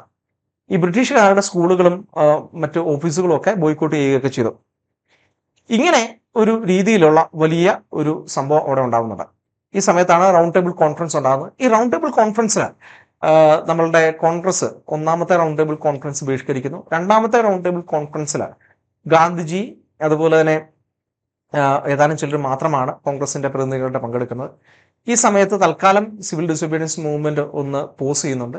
തിരികെ എത്തി ഗാന്ധിജി വീണ്ടും സിവിൽ ഡിസോബീഡിയൻസ് മൂവ്മെന്റ് സ്റ്റാർട്ട് ചെയ്യുന്നു. ഇതിനിടയിൽ ഗാന്ധിജിയും ഇർവിനും തമ്മിലുള്ള ഒരു ചർച്ചകൾ നടക്കുന്നു. ഇതിനെയാണ് ഗാന്ധി ഇർവിൻ പാക്ട് എന്ന് പറയുന്നത്. ഇനി ഇതേ സമയത്ത് ദളിത് സമൂഹത്തിന് ഒരു പ്രത്യേകം ഒരു മതപരമായിട്ടുള്ള അല്ലെങ്കിൽ ന്യൂനപക്ഷ പദവി ലഭിക്കും. അവർക്ക് ഒരു സെപ്പറേറ്റ് ഇലക്ട്രേറ്റ് എന്ന് പറയുന്ന ഒരു തെരഞ്ഞെടുപ്പില് ഒരു പ്രത്യേകം അവരുടേതായിട്ടുള്ള ഒരു കോൺസ്റ്റിറ്റ്യുവൻസി. ഈ കോൺസ്റ്റിറ്റ്യുവൻസീസിൽ സെപ്പറേറ്റ് ഇലക്ട്രേറ്റ് എന്ന് പറയുമ്പോൾ അവിടെ ദളിത് വിഭാഗത്തിൽ പെട്ടവർ മാത്രമാണ് അവിടെ മത്സരിക്കാൻ വേണ്ടി സാധിക്കുക. അവിടെ വോട്ട് ചെയ്യുന്നവരും ദളിത് സമൂഹത്തിലുള്ളവരായിരിക്കണം. ഇത് ഓൾറെഡി മുസ്ലിംസിന് 1909 തൊട്ട് കൊടുക്കുന്നുണ്ട്. പിന്നീട് ക്രിസ്ത്യൻസിനും അതുപോലെ തന്നെ ആംഗ്ലോ ഇന്ത്യൻസിനും ഒക്കെ പാഴ്സികൾക്കും സിഖുകാർക്കും ഒക്കെ അത് കൊടുത്തിട്ടുണ്ടായിരുന്നു. ഇതേപോലെ രീതി ദളിത് സമൂഹത്തിനും കൂടെ കൊടുക്കുന്നതോടുകൂടി ഹിന്ദു സമൂഹത്തിൽ ഒരു ഡിവൈഡ് ഉണ്ടാക്കുകയും ഡിവൈഡ് ആൻഡ് റൂൾ എന്ന് പറയുന്ന ബ്രിട്ടീഷുകാരുടെ തന്ത്രം നടപ്പിലാക്കുകയും ചെയ്യുന്നു എന്ന് പറഞ്ഞിട്ടാണ് യഡാവാഡ ജയിലിൽ നമ്മളുടെ ഗാന്ധിജി സത്യാഗ്രഹം കിടക്കുന്നത്. BR അംബേദ്കറുമായിട്ടുള്ള ചർച്ചയിൽ ഇന്ത്യ സ്വാതന്ത്ര്യത്തിന് ശേഷം അവിടെ ഈ ദളിത് സമൂഹത്തിന് ആവശ്യമായ റിസർവേഷൻസ് കൊടുക്കാം എന്ന് പറയുന്ന ഒരു എഗ്രിമെന്റിലാണ് ഈ ഒരു പൂന പാക്ട് രൂപീകരിക്കപ്പെടുന്നത്. അങ്ങനെ ഒരു വലിയ കാര്യങ്ങളൊക്കെ അവിടെ ഉണ്ടാവുന്നു. റൗണ്ട് ടേബിൾ കോൺഫറൻസ് എന്ന് പറയുന്ന ഒരു കോൺഫറൻസിന് വേണ്ടി ഓൾറെഡി ഡൽഹി മാനിഫെസ്റ്റോ പ്രഖ്യാപിച്ചിട്ടുണ്ട്. ഇവിടെ റാംസെ മക്ഡൊണാൾഡ് ആയിരുന്നു അവിടുത്തെ പ്രധാനമന്ത്രി. ആദ്യത്തെ റൗണ്ട് ടേബിൾ കോൺഫറൻസ് 1930-31 കാലഘട്ടത്തിൽ നടന്നു. ഈ കോൺഗ്രസ് അതിനെ ബോയ്ക്കോട്ട് ചെയ്യുകയും ചെയ്തു. കാരണം അവരിൽ പല ആൾക്കാരും ജയിലിലായിരുന്നു. നാട്ടുരാജ്യങ്ങളിലെ രാജാക്കന്മാരും ഏതാനും ചില ലോയലിസ്റ്റുകളും BR അംബേദ്കറും അങ്ങനെ കുറച്ചു പേര് മാത്രമാണ് അതിനകത്ത് മുസ്ലിം ലീഗ് അതുപോലെ തന്നെ ഈ ഹിന്ദു മഹാസഭ ഇവരൊക്കെയാണ് അതിനകത്ത് പ്രതിനിധികളെ അയച്ചത്. എന്നാൽ ഇതിൽ ഒരു തീരുമാനമൊന്നും കാണാൻ കഴിയുന്നില്ല. കോൺഗ്രസിന് പ്രാതിനിധ്യം കൂടെ വേണം എന്ന് കണ്ടിട്ട് ബ്രിട്ടീഷുകാര് ഗാന്ധിജിയെ ക്ഷണിക്കുന്നു. ഇതിനിടയിലാണ് ഗാന്ധി ഇർവിൻ പാക്ട് രൂപീകരിക്കപ്പെടുന്നത്. തുടർന്ന് കോൺഗ്രസിന്റെ വക്താവായിട്ട് നമ്മളുടെ ഗാന്ധിജി അവിടെ എത്തുന്നു. ഗാന്ധിജി കോൺഗ്രസ് മാത്രം ഇന്ത്യയുടെ പ്രതിനിധിയായിട്ട് വരത്തുള്ളൂ, മറ്റാരും ചർച്ചയിൽ പങ്കെടുക്കേണ്ട എന്നൊരു നിലപാടെടുക്കുന്നു. അതൊരു ഡെഡ് ലോക്കിലേക്ക് പോകുന്നു. ഇങ്ങനെ മൂന്നാമത്തെ റൗണ്ട് ടേബിൾ കോൺഫറൻസിൽ വീണ്ടും കോൺഗ്രസ് അതിനെ ബോയ്ക്കോട്ട് ചെയ്യുന്നു. വീണ്ടും നമ്മളുടെ non corporation civil disobedience movement ആരംഭിക്കുകയും ചെയ്തു. ഇങ്ങനെ സംഭവബഹുലമായ കാര്യങ്ങളാണ് അവിടെ നടക്കുന്നത്. ഇനി ഇതിനകത്തൊക്കെ നമ്മൾ പറഞ്ഞ ഗാന്ധി ഇർവിൻ പാക്ട്, അതായത് ഒന്നാം റൗണ്ട് ടേബിൾ കോൺഫറൻസിൽ പങ്കെടുക്കാതെ പിന്നീട് ഇർവിനുമായിട്ടുള്ള ഒരു ചർച്ച നടന്നിട്ടാണ് ഈ ഗാന്ധി ഇർവിൻ പാക്ട് ഉണ്ടാകുന്നത്. ഈ പാക്ടിൽ നമ്മൾ നോക്കുമ്പോഴത്തേക്ക് ഈ രാഷ്ട്രീയപരമായിട്ട് അവർ തടങ്കലിലാക്കിയ രാഷ്ട്രീയ തടവുകാരെയെല്ലാം പുറത്തിറക്കാൻ വേണ്ടിയിട്ട് ഒരു തീരുമാനം ഉണ്ടാകുന്നു. എന്നാൽ വയലൻസ് നടത്തിയവരെ പുറത്തിറക്കില്ല എന്ന് പറയുന്ന ഒരു തീരുമാനം ബ്രിട്ടീഷുകാർ എടുക്കുകയും ചെയ്തിട്ടുണ്ട്. ഇത് ഭഗത് സിംഗിന്റെയൊക്കെ ഒരു വധശിക്ഷയിലേക്ക് നയിക്കുകയും ചെയ്തു. അതിന്റെ ഒരു പശ്ചാത്തലത്തിൽ ഗാന്ധിജിക്കെതിരായിട്ട് നോർത്ത് വെസ്റ്റേൺ റീജിയനിലെ യുവജനങ്ങളുടെ വലിയ പ്രക്ഷോഭമൊക്കെ ഉണ്ടാവുകയൊക്കെ ചെയ്യുന്നുണ്ട്. അതേപോലെ തന്നെ ഉപ്പ് നിർമ്മിക്കാനുള്ള അവകാശം ഇവിടെയുള്ള ജനങ്ങൾക്ക് കൊടുക്കാം, അവരുടെ ആവശ്യത്തിന് വേണ്ടിയുള്ള ഉപ്പ് നിർമ്മിച്ചോളാൻ ഉള്ള ഒരു അവകാശം അവിടെ ലഭിക്കുന്നു. അതുപോലെ തന്നെ ഒരു സമാധാനപരമായിട്ടുള്ള പ്രതിഷേധങ്ങൾ നടത്താനുള്ള അവകാശം. ഇങ്ങനെയുള്ള കാര്യങ്ങളൊക്കെ ഈ ഗാന്ധി ഇർവിൻ പാക്റ്റിൽ നടപ്പിലാവുന്നു. ഇതിന്റെ പശ്ചാത്തലത്തിലാണ് സിവിൽ ഡിസൊബീഡിയൻസ് മൂവ്മെന്റ് തൽക്കാലം സസ്പെൻഡ് ചെയ്തുകൊണ്ട് രണ്ടാം ഒട്ടമേശ സമ്മേളനത്തിലേക്ക് ഗാന്ധിജി പോകുന്നത്. ഇനി നമ്മൾ നേരത്തെ പറഞ്ഞ പൂന പാക്ട് 1932 സെപ്റ്റംബർ 24 നടക്കുന്നത്. പ്രൈം മിനിസ്റ്റർ ആയിരുന്ന റാംസെ മക്ഡൊണാൾഡ് കമ്മ്യൂണൽ അവാർഡ് എന്ന് പറയുന്ന പ്രത്യേകം സെപ്പറേറ്റ് ഇലക്ടറേറ്റ് എന്ന് പറയുന്ന ഒരു ആശയം ഡിപ്രസ്ഡ് ക്ലാസ് അല്ലെങ്കിൽ ദളിത് സമൂഹത്തിന് ഇന്നത്തെ SC/ST കാറ്റഗറിയിൽപ്പെട്ടവർക്ക് കൊടുക്കാമെന്ന് ഉറപ്പ് നൽകുന്നു. BR അംബേദ്കറാണ് ഈ ഉറപ്പ് കൊടുക്കുന്നത്. ഗാന്ധിജി ഇതിനെ എതിർത്തുകൊണ്ട് യറാവാഡ ജയിലിൽ ഒരു നിരാഹാര സത്യാഗ്രഹം കിടക്കുന്നു. തുടർന്ന് ഗാന്ധിജിയുടെ എന്താ പറയുന്നത്, ഒരു ഹിന്ദു ഐക്യം എന്ന് പറയുന്ന ഒരു ആശയത്തിന് വേണ്ടിയിട്ട് ഡോക്ടർ BR അംബേദ്കർ ഒരു എഗ്രിമെന്റിലേക്ക് വരുന്നു. ഇതാണ് പൂന പാക്ട് എന്ന് പറയുന്നത്. സെപ്പറേറ്റ് ഇലക്ടറേറ്റ് വേണം, സ്വാതന്ത്ര്യത്തിന് ശേഷം ഞങ്ങൾക്ക് റിസർവേഷൻ ഈ പറയുന്ന ചില കോൺസ്റ്റിറ്റ്യുവൻസീസിൽ ലഭിച്ചാൽ മതി എന്ന് പറയുന്ന ഒരു ആശയം തത്വത്തിൽ സ്വീകരിക്കുകയും ചെയ്യുന്നു. ഇനി ഇതാണ് നമ്മുടെ സ്വാതന്ത്ര്യാനന്തരം നമുക്ക് ഈ ദളിത് സമൂഹത്തിന് കൂടുതൽ SC/ST കാറ്റഗറിയിൽപ്പെട്ടവർക്കുമൊക്കെ ഈ റിസർവേഷന് വേണ്ടിയിട്ടുള്ള ഒരു സാധ്യതകൾ തുറന്നിട്ടത്. ഇനി ഈ റൗണ്ട് ടേബിൾ കോൺഫറൻസ് ഒക്കെ ഇതിന്റെ പശ്ചാത്തലത്തിൽ നാട്ടുരാജ്യങ്ങളും മറ്റു ചില ആൾക്കാരും ഒക്കെ പങ്കെടുത്തു. BR അംബേദ്കർ ഉൾപ്പെടെയുള്ളവർ പങ്കെടുത്തു. 1935 ഇതിന്റെയൊക്കെ പശ്ചാത്തലത്തിൽ ഗവൺമെന്റിന് ഇവിടെ ഇന്ത്യ ഭരിക്കാൻ വേണ്ടിയിട്ട് ഒരു പുതിയ ഭരണഘടന രൂപീകരിക്കുന്നു. 1935 ഈ ഒരു ഭരണഘടനയുടെ ഒരു പ്രധാനപ്പെട്ട ഗവൺമെന്റ് ഓഫ് ഇന്ത്യ ആക്ട് എന്ന് പറയുന്ന ആക്ടിന്റെ പ്രധാനപ്പെട്ട വകുപ്പുകൾ അത് നമ്മൾ കൃത്യമായിട്ട് നോക്കണം. ഒരു ഫെഡറൽ കോർട്ട് നിർമ്മിക്കാനുള്ള ഒരു തീരുമാനമെടുത്തു. അതാണ് ഇന്നത്തെ സുപ്രീം കോർട്ടായിട്ട് മാറുന്നത്. 1937 ഈ ഫെഡറൽ കോർട്ട് രൂപീകരിക്കപ്പെടുന്നത്. അതേപോലെ തന്നെ നമ്മൾ നോക്കുമ്പോഴത്തേക്ക് ഈ ഫെഡറൽ സംവിധാനത്തിൽ ഈ നേരത്തെ ഉണ്ടായിരുന്ന ഡയാർക്കി എടുത്തു കളഞ്ഞു. പക്ഷെ സെൻട്രൽ ഡയാർക്കി എടുത്തു കളഞ്ഞിട്ടില്ല. ബൈക്കാമറലിസം എല്ലാ പ്രൊവിൻസുകളിലും നടപ്പിലാക്കി. അതായത് രണ്ട് ഹൗസുകൾ, ദ്വിമണ്ഡല ഭരണം എന്നൊക്കെ നമ്മൾ പറയുന്ന പോലെ 2 ഹൗസുകൾ, രാജ്യസഭ ലോക്സഭ പോലെ എല്ലാ പ്രൊവിൻസുകളിലും ഉണ്ടായിരിക്കും. അങ്ങനെ കുറെ കാര്യങ്ങളുണ്ട്. ഇപ്പോഴും ചില പ്രധാനപ്പെട്ട കാര്യങ്ങൾ സെൻട്രൽ ലെജിസ്ലേഷനിലെ സെൻട്രൽ ഗവൺമെന്റിന്റെ മന്ത്രിമാർക്ക് പൂർണ്ണമായിട്ട് കൊടുത്തിട്ടില്ല. ഇത് വലിയൊരു പ്രക്ഷോഭത്തിലേക്ക് വീണ്ടും നയിച്ചു. ഇനി ഇതിനകത്തൊരു ക്ലോസ് ഉണ്ടായിരുന്നത്, നമ്മളുടെ ഈ പകുതിയോളം നാട്ടുരാജ്യക്കാന്മാര് ഈ ഫെഡറേഷനിൽ ചേർന്നില്ലെങ്കിൽ ഈ നിയമം അസാധുവാകും എന്നുള്ളതായിരുന്നു. ബട്ട്ലർ കമ്മിറ്റിയിലൊക്കെ നമ്മൾ നേരത്തെ പറഞ്ഞ അതായിരുന്നു. 1937 കൂടി ഈ നിയമം അങ്ങനെ അസാധുവായി മാറി. 1937 ഈ നിയമം നടപ്പിലായി. പക്ഷെ 1939 കൂടി പകുതിയിലധികം നാട്ടുരാജാക്കന്മാർ ഇതിനകത്ത് ജോയിൻ ചെയ്യാത്തത് കൊണ്ട് അത് അസാധുവായിട്ട് മാറുകയും ചെയ്തു. അപ്പൊ ഇതുമായിട്ട് ബന്ധപ്പെട്ട പ്രധാനപ്പെട്ട അതിന്റെ പോയിന്റ്സും മറ്റ് പ്രൊവിഷൻസും മറ്റു കാര്യങ്ങളും നമ്മൾ നോക്കേണ്ടതാണ്. ഈ കാലഘട്ടത്തിലാണ് ഹരിപുരം സെഷനും അതുപോലെ തന്നെ ത്രിപുര സെഷൻസും ഇന്റർനാഷണൽ കോൺഗ്രസിൻ്റെതായിട്ട് 1938 1939 നടക്കുന്നത്. ഹരിപുര സെഷനിലും 1939 ത്രിപുരി സെഷനിലും സുഭാഷ് ചന്ദ്രബോസ് ആയിരുന്നു പ്രസിഡന്റ് ആയിട്ട് വന്നത്. ഇന്റർനാഷണൽ കോൺഗ്രസിൽ സോഷ്യലിസം കാര്യമായിട്ട് ശക്തി പ്രാപിക്കുന്നത് ഇദ്ദേഹത്തിന്റെ നേതൃത്വത്തിലാണ്. ഇവിടെ നാഷണൽ പ്ലാനിംഗ് കമ്മിറ്റി എന്ന് പറയുന്ന ഒരു കമ്മിറ്റി ജവഹർലാൽ നെഹ്റുവിന്റെ നേതൃത്വത്തിൽ രൂപീകരിക്കപ്പെട്ടു. തൊഴിലാളികളുടെ അവകാശങ്ങൾക്ക് വേണ്ടിയിട്ടും വെൽഫെയർ മെഷേഴ്സിന് വേണ്ടിയിട്ടുള്ള പല ചർച്ചകളും മറ്റു തീരുമാനങ്ങളും ഉണ്ടായി. അതുപോലെ നാട്ടുരാജ്യങ്ങളും കൂടെ ഇന്റർനാഷണൽ കോൺഗ്രസിന്റെ പ്രവർത്തനം വിപുലീകരിക്കാനുള്ള തീരുമാനങ്ങളുണ്ടായി. ബ്രിട്ടീഷുകാർക്കെതിരെ വലിയൊരു പ്രക്ഷോഭം നയിച്ചുകൊണ്ട് ബ്രിട്ടീഷുകാരെ പുറത്താക്കാനുള്ള ഒരു വലിയ പദ്ധതിയും അതിനകത്ത് തയ്യാറായി. സോഷ്യലിസ്റ്റുകളുടെ അധികമായ ഡൊമിനൻസ് കാരണം വലിയ രീതിയിൽ ഒരുപാട് പേര് ഇതിനെ എതിർക്കാൻ വേണ്ടി തുടങ്ങി. ത്രിപുര സെഷനിലും സുഭാഷ് ചന്ദ്രബോസ് വലിയ ഭൂരിപക്ഷത്തോടു കൂടി പ്രസിഡന്റ് ആയിട്ട് മാറി. തുടർന്ന് ഗാന്ധിജിയുടെ നേതൃത്വത്തിലുള്ള ഒരു ഗ്രൂപ്പിന്റെ ഒരു സ്ഥാനാർത്ഥിയായിരുന്ന പട്ടാഭി സീതാരാമയ്യ അദ്ദേഹം തോറ്റുപോയി. ഗാന്ധിജി ഇതിനകത്ത് വലിയ സങ്കടപ്പെട്ടു. തന്റെ പരാജയമാണ് അദ്ദേഹം പ്രഖ്യാപിക്കുകയും ചെയ്തു. തുടർന്ന് ഗാന്ധിയൻ ഗ്രൂപ്പ് സുഭാഷ് ചന്ദ്രബോസിനെതിരായിട്ട് ഒരു റൈറ്റ് വിങ് എന്ന് പറയുന്ന രീതിയിൽ ഇവർക്കെതിരായിട്ട് ഉയർന്നു വന്നു. ഗാന്ധിജിയുടെ ആശയമാണ് ഇന്റർനാഷണൽ കോൺഗ്രസിന്റെ ആശയം എന്നൊരു റെസൊല്യൂഷൻ പോലും പാസ്സായി. സാവധാനം നമ്മളുടെ സുഭാഷ് ചന്ദ്രബോസ് ഈ പ്രസിഡന്റ് സ്ഥാനം രാജിവെക്കുകയും ചെയ്തു. അങ്ങനെ ചെറിയൊരു വിള്ളല് സോഷ്യലിസ്റ്റുകളും അതുപോലെ തന്നെ മറ്റ് റൈറ്റ് വിങ് ആൻഡ് മോഡറേറ്റ് ഗ്രൂപ്പും തമ്മിൽ ഉണ്ടാവുകയും ചെയ്യുന്നുണ്ട്. ഈ സമയത്താണ് 2ാം ലോക മഹായുദ്ധം ഉണ്ടാവുന്നത്. സുഭാഷ് ചന്ദ്രബോസ് ബ്രിട്ടീഷുകാർക്കെതിരായിട്ട് ഒരു തുറന്ന യുദ്ധം നമുക്ക് വേണം എന്ന് പറഞ്ഞെങ്കിലും ഗാന്ധിയൻ ഗ്രൂപ്പ് അതിനെ എതിർത്തത് കൊണ്ട് അതിനകത്തൊരു തീരുമാനമൊന്നും ഉണ്ടായില്ല.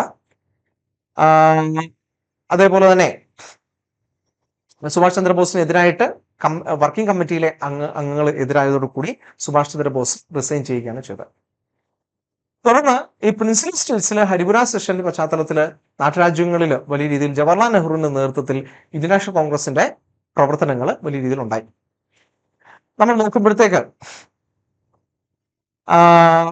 ഈ ഈ പറയുന്ന 5-ൽ 2 നാട്ടുരാജ്യങ്ങളും ഈ സ്വതന്ത്ര നാട്ടുരാജാക്കന്മാരാണ് ഭരിച്ചിരുന്നത്. ഇന്ത്യയുടെ ഭൂവിഭാഗത്തിന്റെ വലിയൊരു പ്രദേശവും.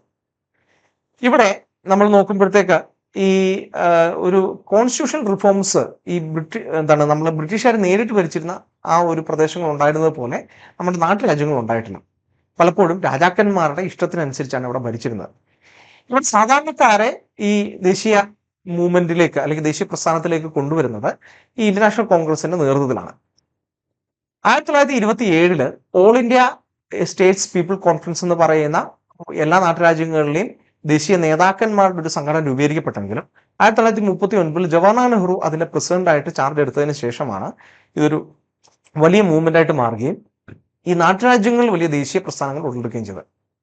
രാജ്കോട്ട് സത്യാഗ്രഹം 1938-39 കാലഘട്ടത്തിൽ രാജ്കോട്ട് നാട്ടുരാജ്യത്തിൽ നടന്നു. അതുപോലെ തന്നെ തിരുവിതാംകൂറില് ദിവാന് എതിരായിട്ട് സർ CPക്ക് എതിരായിട്ട് 1947 വലിയ രീതിയിലുള്ള പ്രക്ഷോഭങ്ങൾ നടക്കുന്നു. 1946 കേരളത്തിൽ തന്നെ തിരുവിതാംകൂറിൽ പുന്നപ്ര വയലാർ സത്യാഗ്രഹം നടക്കുന്നു. വീണ്ടും CP രാമസ്വാമിക്ക് എതിരായിട്ടാണ് ആ ഒരു പ്രക്ഷോഭം നടക്കുന്നത്. ഹൈദരാബാദിലും കശ്മീരിലും 1940-കളിൽ നിസാമിന്റെയും അതുപോലെ തന്നെ മറ്റ് ദോഗ്ര രാജാവിനും എതിരായിട്ടുള്ള പ്രക്ഷോഭങ്ങൾ നടക്കുന്നു. ഇതെല്ലാം ഈ നാട്ടുരാജ്യങ്ങളിലെ ഏതാനും ചില പ്രക്ഷോഭങ്ങളാണ്. ഈ ഏതാനും ചില നാട്ടുരാജ്യങ്ങളിലെ പ്രക്ഷോഭങ്ങളും കൂടെയൊക്കെ നമ്മൾ നോക്കിയിരിക്കേണ്ടതാണ്. 1939 കൂടി 2ാം ലോക മഹായുദ്ധം പൊട്ടിപ്പുറപ്പെട്ടു. അപ്പോൾ ഈ 2ാം ലോക മഹായുദ്ധത്തില് അതിനകത്ത് തീരുമാനം എടുക്കാൻ വേണ്ടിയിട്ട് പലതരത്തിലുള്ള ചർച്ചകളൊക്കെ നടന്നു.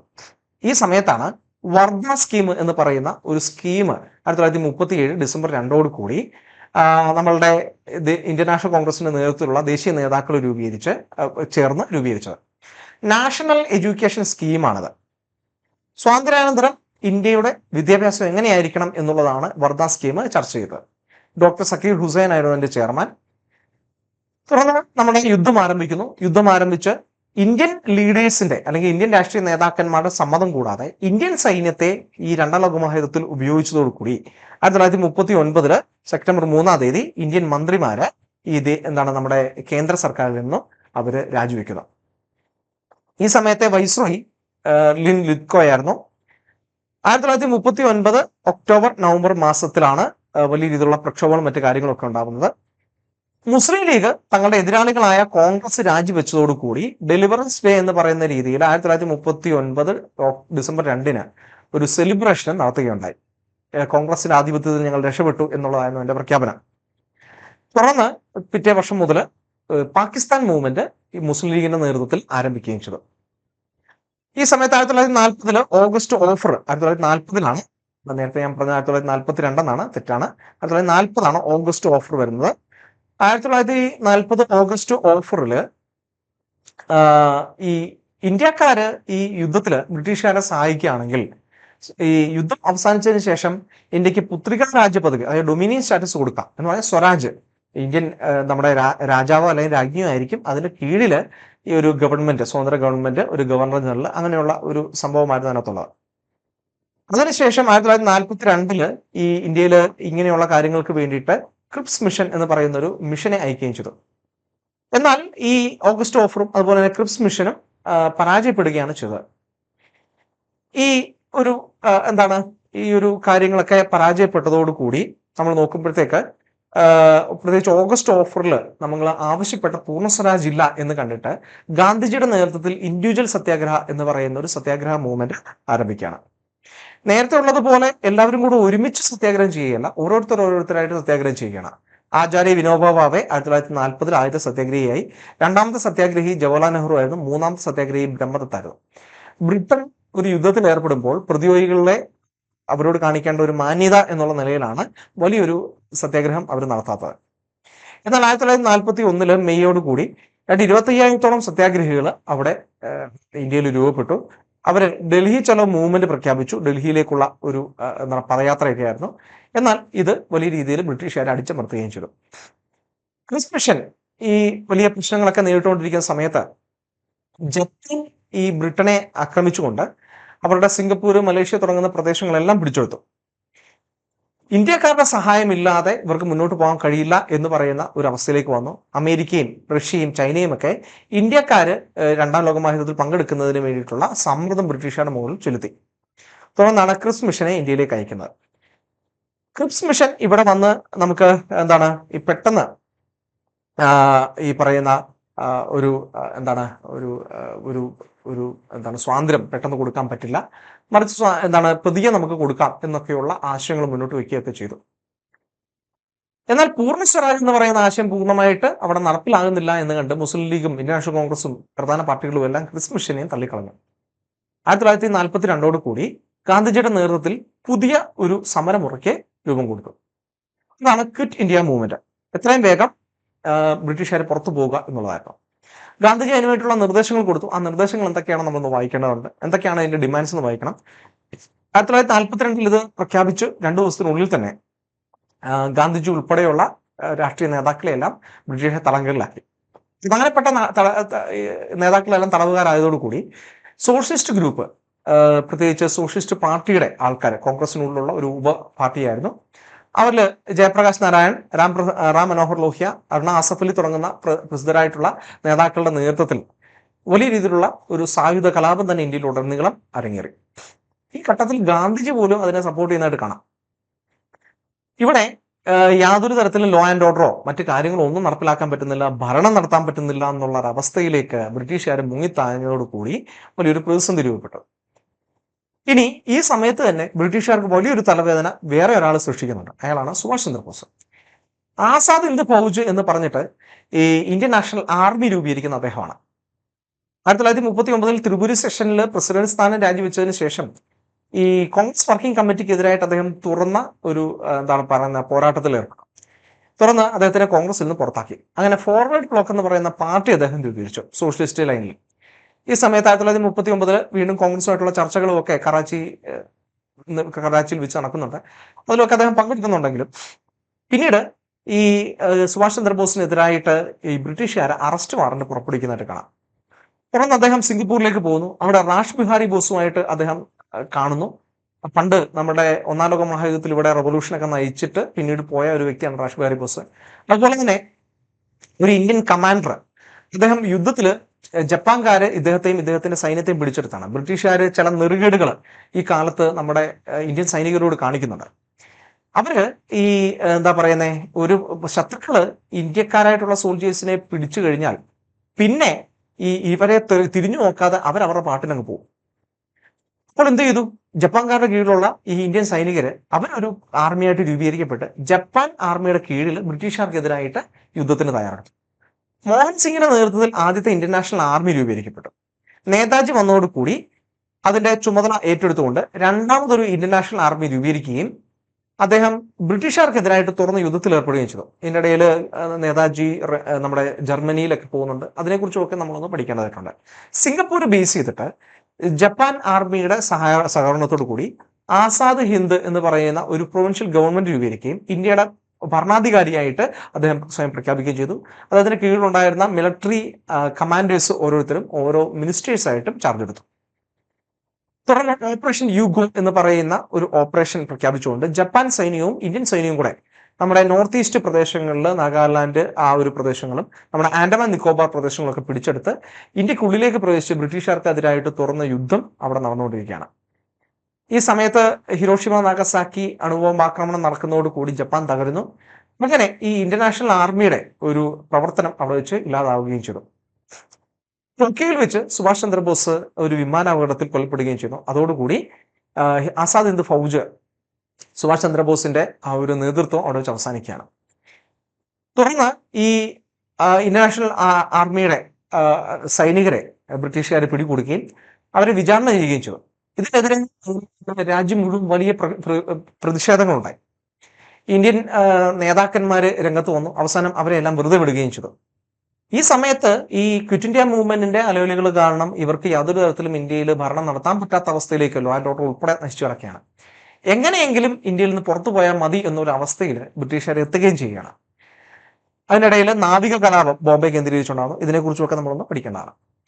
ഈ സമയത്ത് സ്വതന്ത്ര ഇന്ത്യയിൽ എന്ന് പറയുന്ന ഒരു കാര്യത്തിലേക്ക് ബ്രിട്ടീഷുകാരും ഏതാണ്ട് എഗ്രിമെന്റിലേക്ക് വന്നു. അപ്പൊ ഇപ്പോൾ അടുത്ത പ്രശ്നം, 1940 ലാഹോറിലും ഒക്കെ വെച്ചിട്ട് നമ്മളുടെ മുസ്ലിം ലീഗ് ചില സെഷൻസ് ഒക്കെ കൂടി മുഹമ്മദ് ഇക്ബാൽ എന്ന് പറയുന്ന ഒരു നേതാവിന്റെ നേതൃത്വത്തിൽ പാകിസ്ഥാൻ എന്ന് പറയുന്ന ഒരു ആശയം രൂപീകരിക്കപ്പെട്ടു. മുസ്ലിങ്ങൾക്ക് വേണ്ടിയിട്ട് പ്രത്യേകം ഒരു രാജ്യം വേണം, ഒരു മതരാജ്യം വേണം എന്നുള്ളതായിരുന്നു അവരുടെ ആശയം. മുഹമ്മദ് അലി ജിന്ന അതിന് വലിയ രീതിയിലുള്ള പിന്തുണ കൊടുത്തു. അപ്പോൾ ഇന്ത്യ സ്വതന്ത്രമായി കഴിഞ്ഞാൽ അത് 2 രാജ്യമാകണോ ഒറ്റ രാജ്യമാകണോ എന്നുള്ള ഒരു കാര്യത്തിൽ മുസ്ലിം ലീഗും ഇന്ത്യൻ നാഷണൽ കോൺഗ്രസും തമ്മിലുള്ള വലിയൊരു പ്രശ്നം ഉണ്ടാകുന്നുണ്ട്. ഈ സമയത്തേക്ക് മുസ്ലിം ലീഗ് വളർന്നു വലുതാവുന്നുണ്ട്. അതുമായിട്ട് ബന്ധപ്പെട്ടിട്ടുള്ള ചില കാര്യങ്ങളൊക്കെ നമ്മളൊന്ന് പഠിക്കേണ്ടതായിട്ടുണ്ട്. എപ്പോഴാണ് അവർ ഗവൺമെന്റ് രൂപീകരിക്കുന്നത്, എങ്ങനെയൊക്കെയാണെന്നുള്ളത്. ഇവിടെ രാജഗോപാലാജിയുടെ നേതൃത്വത്തിൽ ഒരു ഫോർമുല മുന്നോട്ട് വയ്ക്കുന്നുണ്ട്, എങ്ങനെയൊക്കെയാണ് ഇത് സ്വാതന്ത്ര്യാനന്തരം നിലനിൽക്കേണ്ടത് എന്നതിനെ കുറിച്ച് ഒരു ഡെഡ് ലോക്ക് മാറ്റാൻ വേണ്ടിയിട്ട്. ഇത് കാര്യമായിട്ടൊന്നും സ്വീകരിക്കപ്പെടുന്നില്ല, പരാജയപ്പെടുന്നു. പിന്നീട് ദേശായി ലിയാഖത്ത് അലി ഫോർമുല ഉണ്ടാവുന്നു. ഗാന്ധിജിയുടെ ഒരു നിർദ്ദേശപ്രകാരമാണ് ദേശായി ലിയാഖത്ത് അലി എന്ന് പറയുന്ന മുസ്ലിം ലീഗ് നേതാവുമായിട്ട് ചർച്ച ചെയ്ത് ഒരു ഫോർമുല രൂപീകരിക്കും. ഇതിലും വലിയ തീരുമാനമൊന്നും ഉണ്ടായില്ല. അവസാനം ലോർഡ് വേവൽ എന്ന് പറയുന്ന പുതിയ വൈസ്രോയി ചാർജ് എടുത്തു കഴിഞ്ഞിട്ട് അദ്ദേഹം ഷിംല കോൺഫറൻസ് വിളിച്ചു കൂട്ടുകയും വേവൽ പ്ലാൻ എന്ന് പറയുന്ന ഒരു പ്ലാൻ അവിടെ അദ്ദേഹം മുന്നോട്ട് വയ്ക്കുകയും ചെയ്തു. ക്രിപ്സ് മിഷന്റെയും ക്വിറ്റ് ഇന്ത്യ മൂവ്മെന്റിന്റെ പശ്ചാത്തലത്തിലാണ് ലോർഡ് വേവൽ സ്വതന്ത്ര ഇന്ത്യയെ എങ്ങനെയായിരിക്കണം എന്നുള്ള രീതിയിൽ ഒരു തീരുമാനം എടുക്കുന്നത്. ഇവിടെ അദ്ദേഹം പലതരത്തിലുള്ള പരിഷ്കാരങ്ങൾ കൊണ്ടുവരുന്നുണ്ട്. അതിൽ ഓരോ പരിഷ്കാരങ്ങളും നമ്മളൊന്ന് നോക്കേണ്ടതായിട്ടുണ്ട്. അപ്പൊ അതിൽ വൈസ്രോയുടെ എക്സിക്യൂട്ടീവ് കൗൺസിൽ പരിഷ്കരിക്കുക എന്ന് പറയുന്നുണ്ട്.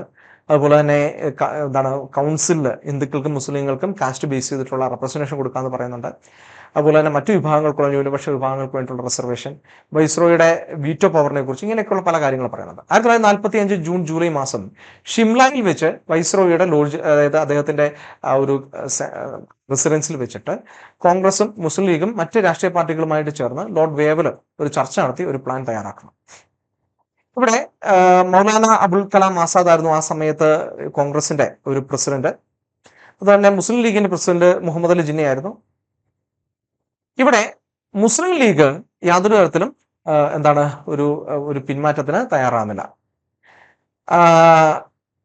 അവിടെയുള്ള മുസ്ലിങ്ങൾ, അതായത് ഇന്ത്യയിലെ മുസ്ലിങ്ങളുടെ മുഴുവൻ ഒരു ചുമതലയും തങ്ങൾക്ക് വേണം എന്നുള്ള ഒരു നിലപാടാണ് അവർ സ്വീകരിച്ചത്. എന്നാൽ മുസ്ലിങ്ങൾ ഉൾപ്പെടെയുള്ള എല്ലാ വിഭാഗങ്ങളുടെയും കമ്മ്യൂണിറ്റീസിന്റെ റെപ്രസെന്റേഷൻ കോൺഗ്രസിലുണ്ടെന്ന് കോൺഗ്രസും എന്ത് ചെയ്തു, ഈ പറയുന്ന ഒരു വാദം ഉന്നയിച്ചു. തുടർന്ന് 1945 ജൂലൈ 14 ഇതൊരു ഫെയിലിയറിൽ കലാശിക്കുകയും ചെയ്തു. തുടർന്ന് ക്യാബിനറ്റ് മിഷൻ എന്ന് പറയുന്ന ഒരു മിഷനെ ബ്രിട്ടന്റെ പ്രധാനമന്ത്രി ക്ലെമന്റ് അറ്റ്ലി ഇന്ത്യയിലേക്ക് അയച്ചു. ഇന്ത്യക്ക് സ്വാതന്ത്ര്യം കൊടുക്കുവാനും ഇവിടെ ഒരു നിയമനിർമ്മാണ സഭ രൂപീകരിച്ചുകൊണ്ട് ഇന്ത്യക്ക് ഒരു കോൺസ്റ്റിറ്റ്യൂഷൻ രൂപീകരിക്കാനുമുള്ള കാര്യങ്ങൾക്ക് വേണ്ടിയിട്ടാണ് 1946 ക്യാബിനറ്റ് മിഷനെ അയക്കുന്നത്. ലോർഡ് പെത്തിക് ലോറൻസ്, അതുപോലെ തന്നെ sir Stafford Cripps, AB Lawrence Alexander എന്നിവരായിരുന്നു അതിനകത്തെ അംഗങ്ങൾ. ഇവര് കോൺസ്റ്റിറ്റ്യൂന്റ് അസംബ്ലി, നിയമനിർമ്മാണ സഭ രൂപീകരിക്കാനുള്ള തീരുമാനം എടുത്തു. അതുപോലെ തന്നെ ഇന്ത്യൻ യൂണിയൻ എന്ന് പറയുന്ന പുതിയൊരു രാജ്യം രൂപീകരിക്കാനുള്ള തീരുമാനം, നാട്ടുരാജ്യങ്ങളുടെ കാര്യത്തിൽ ഒരു തീരുമാനം എടുക്കാൻ വേണ്ടിയിട്ട്, അതുപോലെ തന്നെ ഈ ഇടക്കാല ഭരണത്തിന് വേണ്ടിയിട്ട് ഒരു ഗവൺമെന്റ് രൂപീകരിക്കണം, ഇങ്ങനെയുള്ള കാര്യങ്ങൾക്കൊക്കെ ഒരു തീരുമാനം എടുത്തു. ഇവര് ഇന്ത്യ വിഭജിച്ച് പുതിയൊരു പാകിസ്ഥാൻ എന്ന് പറയുന്ന രാജ്യം ഉണ്ടാവുന്നതിനെ യാതൊരു തരത്തിലും അവർ അനുകൂലിച്ചില്ല. ഇത് മുസ്ലിം ലീഗിനെ കാര്യമായിട്ട് പ്രകോപിപ്പിച്ചു. ഇവരുടെ ഡയറക്റ്റ് ആക്ഷൻ പ്ലാൻ എന്ന് പറയുന്ന ഒരു പ്ലാൻ മുസ്ലിം ലീഗ് ഇതിനെതിരായിട്ട് പ്രതിഷേധമായിട്ട് സംഘടിപ്പിച്ചു. ഒരു തുറന്ന യുദ്ധം, അതായത് 1946 ഓഗസ്റ്റ് 15 ഇന്ത്യയിലുടനീളം വലിയ കലാപങ്ങൾ ഉടലിക്കുകയും ഒരുപാട് ആൾക്കാർ കൂട്ടക്കൊല ചെയ്യപ്പെടുകയും ചെയ്തു. ഇത് മുഹമ്മദ് അലി ജിന്നയാണ് ഇതിനൊരു ആഹ്വാനം കൊടുത്തത് പോലും. തുടർന്ന് ഇങ്ങനെ ഒരു കലുഷിത അവസ്ഥയിൽ എത്രയും വേഗം ഇന്ത്യയിൽ സ്വാതന്ത്ര്യം കൊടുത്തിട്ട് എങ്ങനെയെങ്കിലും തടി തപ്പാനാണ് നമ്മളുടെ ബ്രിട്ടീഷുകാർ ശ്രമിച്ചത്. 1948 മെയ്യിലേക്ക് സ്വാതന്ത്ര്യം കൊടുക്കാനെന്നൊക്കെ ആദ്യം തീരുമാനിച്ചെങ്കിലും പെട്ടെന്ന് 1947 ഓഗസ്റ്റ് 15 അവര് തടി തപ്പാനുള്ള തീരുമാനങ്ങളൊക്കെ ആയി. അപ്പോൾ ഈ ഒരു സമയത്തേക്ക് നമ്മളുടെ കോൺസ്റ്റിറ്റ്യൂന്റ് അസംബ്ലി രൂപീകരിക്കപ്പെട്ടു. 1946 ഡിസംബർ 9 കൂടി ഈ ക്യാബിനറ്റ് മിഷന്റെ പദ്ധതി അനുസരിച്ച് ഇന്ത്യക്ക് സ്വാതന്ത്ര്യം കൈമാറുമ്പോൾ പുതിയൊരു ഗവൺമെന്റ് ചുമതലയേൽക്കണം, പുതിയൊരു ഭരണഘടന ഇവർ രൂപീകരിക്കുക, ഇതിനായിട്ടുള്ള കാര്യങ്ങളൊക്കെ ഇവർ ചെയ്തു വെച്ചു, ഈ ക്യാബിനറ്റ് മിഷൻ ചെയ്തു വെച്ചിട്ടുണ്ട്. അതനുസരിച്ച് നമ്മുടെ ഇവിടുത്തെ വൈസ്രോയി പ്രസിഡന്റും പണ്ഡിറ്റ് ജവഹർലാൽ നെഹ്റു വൈസ് പ്രസിഡന്റുമായിട്ട് ഒരു മന്ത്രിസഭ നിലവിൽ വന്നു. ഈ പണ്ഡിറ്റ് ജവഹർലാൽ നെഹ്റു ആണ് ഡെഫാക്ടോ പ്രൈം മിനിസ്റ്റർ, അതായത് വൈസ് പ്രസിഡന്റ് എന്ന് പറയും പ്രൈം മിനിസ്റ്ററിന്റെ ഒരു ചുമതല തന്നെ. അങ്ങനെ ഇന്ത്യയിലെ ആദ്യത്തെ പ്രധാനമന്ത്രിയായിട്ട് അദ്ദേഹം മാറുകയും ചെയ്തു. ഇടക്കാല ഗവൺമെന്റിന്റെ തലവനായിട്ട് അദ്ദേഹം മാറി. അതേപോലെ തന്നെ നമ്മൾ നോക്കുമ്പോഴത്തേക്ക് കമാൻഡർ ഇൻ ചീഫ് ആർമിയുടെ ഒരു ആധിപത്യം അപ്പോഴും ബ്രിട്ടീഷുകാർക്കാണ്. സർ ക്ലൗഡ് ഔൺസിലക്കാണ് ഇപ്പോഴും അതിന്റെ ഒരു തലവൻ. നമ്മൾ നോക്കുമ്പോഴത്തേക്ക് ലോർഡ് വേവലിന് ശേഷം പിന്നീട് ലോർഡ് മൗണ്ട് ബാറ്റൻ വരികയും ചെയ്തു. അദ്ദേഹത്തിന്റെ കീഴിൽ ഈ ജവഹർലാൽ നെഹ്റു ആയിരുന്നു വൈസ് പ്രസിഡന്റ് അല്ലെങ്കിൽ പ്രധാനമന്ത്രി സ്ഥാനം ഉണ്ടായിരുന്നത്. കോമൺവെൽത്ത് റിലേഷൻസ് അതുപോലെ തന്നെ എക്സ്റ്റേണൽ അഫയേഴ്സ് തുടങ്ങുന്ന കാര്യങ്ങൾ ജവഹർലാൽ നെഹ്റു കൈകാര്യം ചെയ്തു. ആഭ്യന്തര മന്ത്രാലയം, ഇൻഫർമേഷൻ, ബ്രോഡ്കാസ്റ്റിംഗ് തുടങ്ങുന്ന സർദാർ വല്ലഭായ് പട്ടേൽ, അഗ്രികൾച്ചർ, ഫുഡ് തുടങ്ങുന്നവ രാജേന്ദ്ര പ്രസാദ്, കൊമേഴ്സ് ഇബ്രാഹിം ഇസ്മായിൽ ചന്ദ്രികർ, ഡിഫൻസ് ബൽദേവ് സിംഗ്.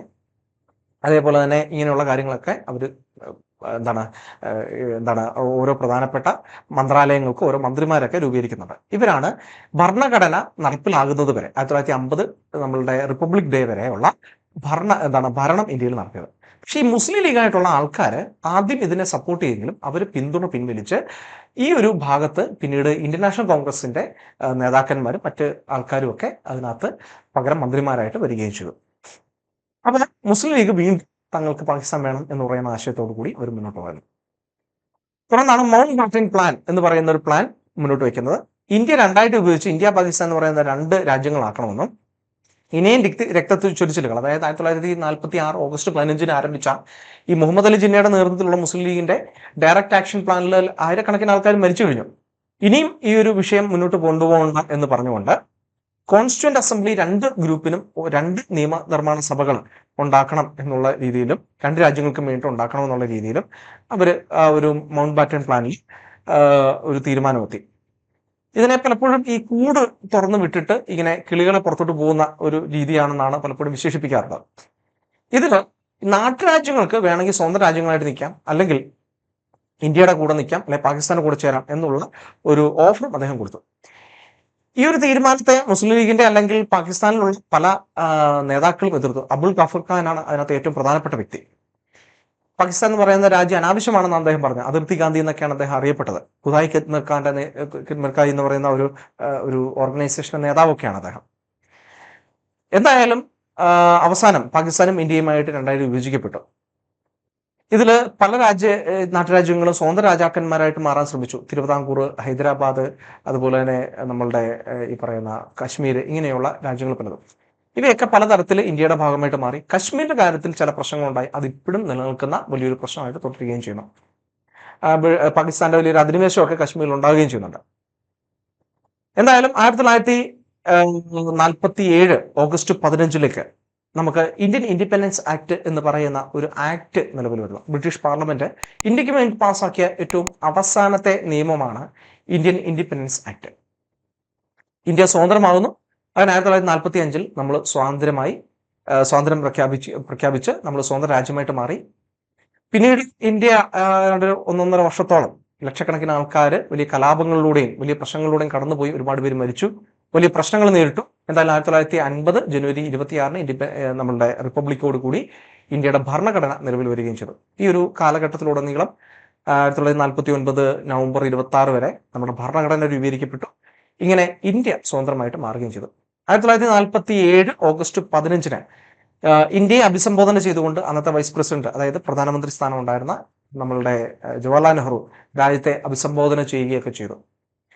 ഇങ്ങനെയാണ് ഇന്ത്യയുടെ സ്വാതന്ത്ര്യത്തിന്റെ കഥ എന്ന് പറയുന്നത്, ഗാന്ധിജി മുതൽ ഈ സ്വാതന്ത്ര്യം വരെ. ഇതിനകത്ത് നമ്മൾ വളരെ ബ്രീഫായിട്ടുള്ള കുറച്ച് കാര്യങ്ങളെ പറഞ്ഞിട്ടുള്ളെങ്കിലും ഈ പറഞ്ഞ കാര്യങ്ങളിലെ ഓരോ പോയിന്റിലും നമുക്ക് ചോദ്യങ്ങൾ വരാനുള്ള ഭാഗങ്ങളുണ്ട്. ആ ചോദ്യങ്ങൾ വരുന്ന ഭാഗങ്ങൾ, ചോദ്യങ്ങൾക്ക് സാധ്യതയുള്ള ഭാഗങ്ങൾ മാത്രമാണ് ഞാൻ ഇവിടെ പറഞ്ഞിട്ടുള്ളത്. ഇത് നിങ്ങൾക്ക് ഉപകാരപ്പെട്ടു എന്ന് ഞാൻ വിശ്വസിക്കുന്നു. നിങ്ങൾക്ക് എന്തെങ്കിലും സംശയങ്ങളും നിങ്ങളുടെ അഭിപ്രായം എന്തെങ്കിലും ഉണ്ടെങ്കിൽ നിങ്ങൾക്ക് കമന്റ് സെക്ഷനിൽ അത് കമന്റ് ചെയ്യാം. So thank you for watching this video. നമുക്ക് മറ്റൊരു വീഡിയോയിൽ വീണ്ടും കാണാം.